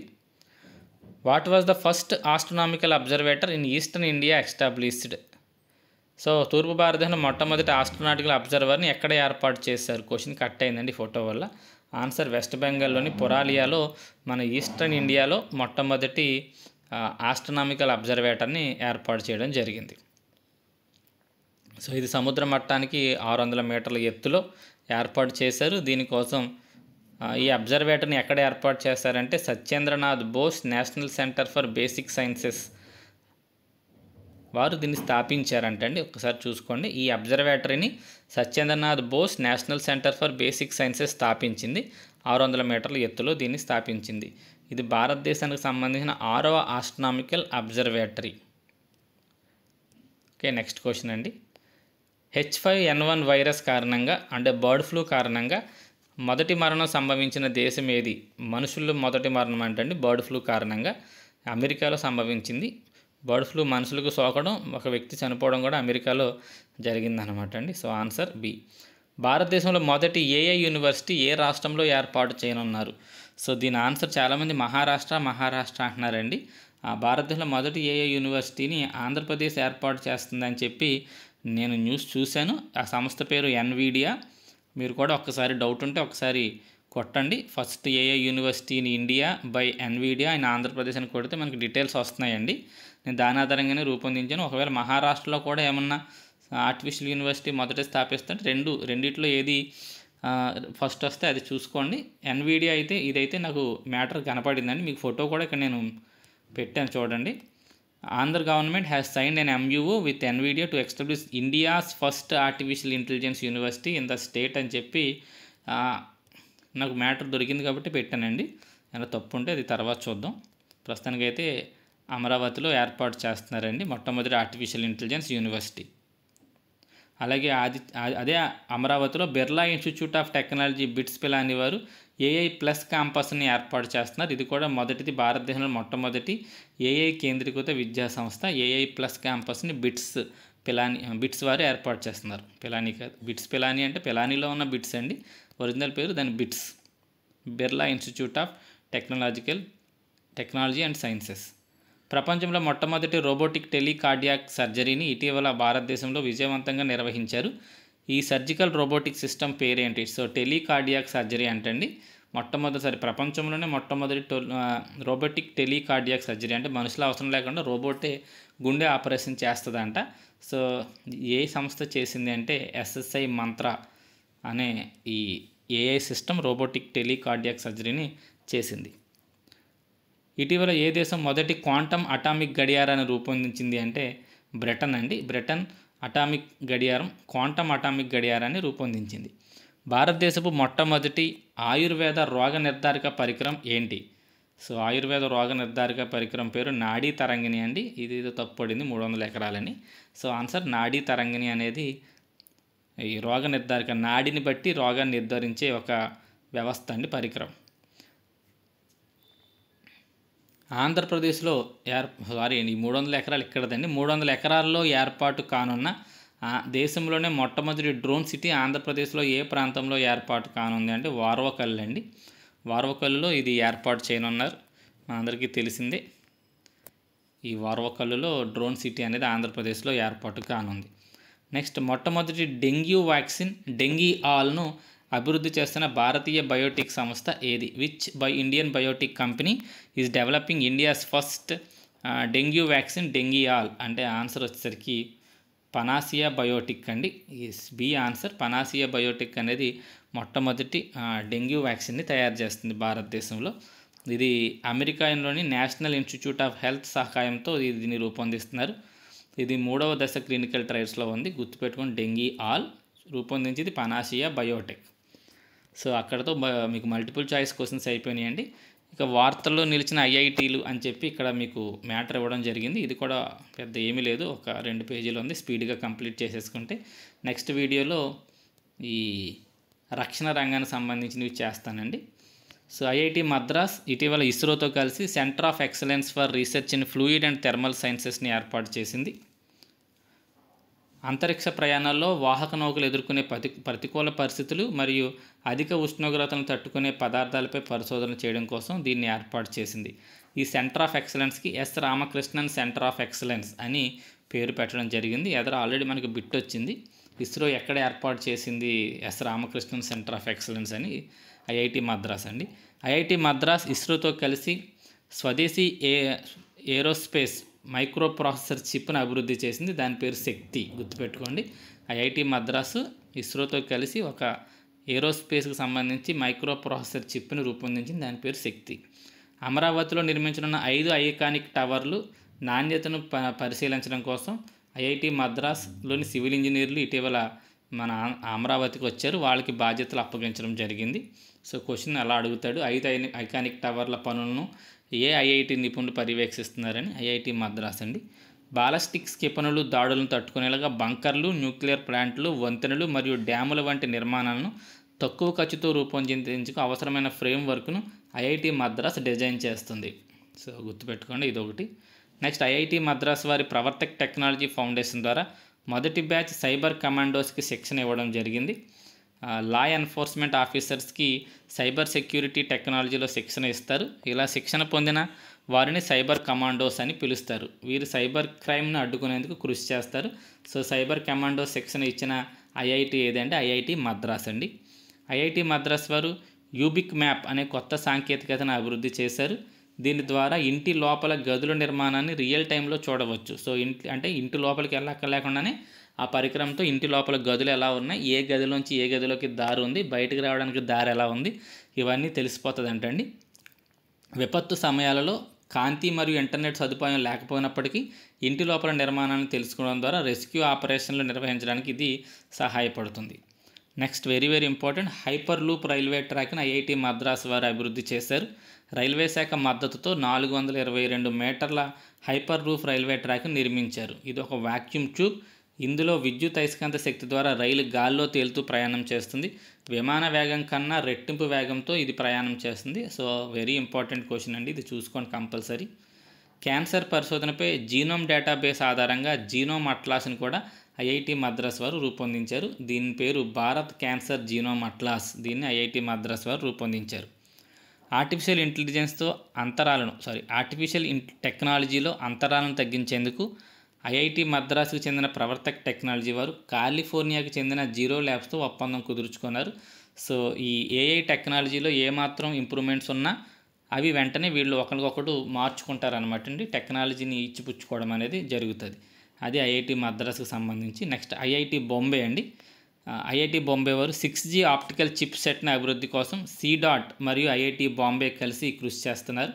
6G గురించి కృషి చేస్తున్నారంటే ఆప్టికల్ చిప్ సెట్ 2030 కల్లా 6G సేవలు తేవాలనే లక్ష్యంతో వీళ్ళు పనిచేయడం జరుగుతుంది. నేలలోని కాలుష్య కారకాలను పోషకాలుగా మార్చగలిగే బ్యాక్టీరియాను ఐఐటి బాంబే వారు అభివృద్ధి చేశారు. సాల్ట్ వాటర్ను మంచినీరుగా మార్చడానికి తామర ఆకు ఆకారంలో లోటస్ లీఫ్ ఉండే సోలార్ ఎవాపరేటర్ని కూడా ఐఐటి బాంబే వారు రూపొందించారు. క్యాన్సర్ చికిత్సకు నెస్కార్ 19 అనే పేరుతో కార్టీ సెల్ థెరపీని ఐఐటి బాంబే వారు ఇటీవల అభివృద్ధి చేశారు. కార్టీ అంటే ఇందాక ఆల్రెడీ మనం చూసాం, chimeric anti receptor T cell therapy అంటారు. నొప్పి లేకుండా ఇంజెక్షన్ చేయడానికి సూదిరహిత షాక్ సిరంజిని కూడా ఐఐటి బాంబే వారు అభివృద్ధి చేయడం జరిగింది. అది ఐఐటి బాంబేకి సంబంధించి. నెక్స్ట్ ఐఐటి ఢిల్లీ వారు అబెడ్ బుల్లెట్ ప్రూఫ్ జాకెట్స్ అనే వాటిని ఐఐటి ఢిల్లీ DRDO సంయుక్తంగా రూపొందించింది. అబెడ్ బుల్లెట్ ప్రూఫ్ జాకెట్స్.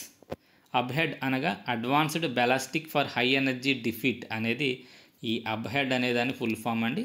దీన్ని ఐఐటి ఢిల్లీ వారు రూపొందించారు. నెక్స్ట్ ఐఐటి హైదరాబాద్ వారు భారతదేశం మొదటి 3D ప్రింటెడ్ సైనిక నిర్మాణాన్ని లడఖ్లోని లేహ్లో ఐఐటి హైదరాబాద్ ఏర్పాటు చేసింది. దీన్ని సింప్లీ ఫోర్జ్ క్రియేషన్ అనే సంస్థతో కలిపి దీన్ని కృషి చేసి రూపొందించింది. ఈ ప్రాజెక్ట్ పేరు ప్రబల్ అండి, గుర్తుపెట్టుకోండి, ప్రబల్. ఐఐటి హైదరాబాద్ మరియు కోల్ ఇండియా సంయుక్తంగా క్లీన్ జెడ్ అనే ప్రాజెక్ట్ చేపడుతున్నారు. బొగ్గు గనుల్లో ఉత్పత్తి అయ్యే గ్రీన్ హౌస్ వాయు ఉద్గారాలను తగ్గించేందుకు ఈ ప్రాజెక్ట్ కృషి చేస్తుంది. నెక్స్ట్ ఐఐటి గౌహతి వారు వెదురు ఆధారిత మిశ్రమాలతో సైనిక బంకర్ల నిర్మాణాన్ని ఐఐటి గౌహతి వారు రూపొందించారు. భారతదేశం మొదటి విర్చువల్ రియాలిటీ ఆధారిత మెటావర్స్ను పిఎంశ్రీ పాఠశాలలో చదివే విద్యార్థుల కోసం ఐఐటి గౌహతి రూపొందించింది. ఈ ప్రాజెక్ట్ పేరు జ్ఞానధార. విర్చువల్ రియాలిటీ ఆధారిత మెటావర్స్ని రూపొందిందండి. ఇది ఎక్కడ ఉపయోగిస్తారంటే పిఎంశ్రీ పాఠశాలలో చదివే విద్యార్థులకు ఉపయోగిస్తారు. దాని పేరు జ్ఞానధార. నెక్స్ట్ ఈ జ్ఞానధార అనే ప్రాజెక్టులో సైన్స్ అండ్ టెక్నాలజీ మంత్రిత్వ శాఖ మరియు అస్సాం విద్యాశాఖతో కలిపి ఇది చేపడుతున్నారు.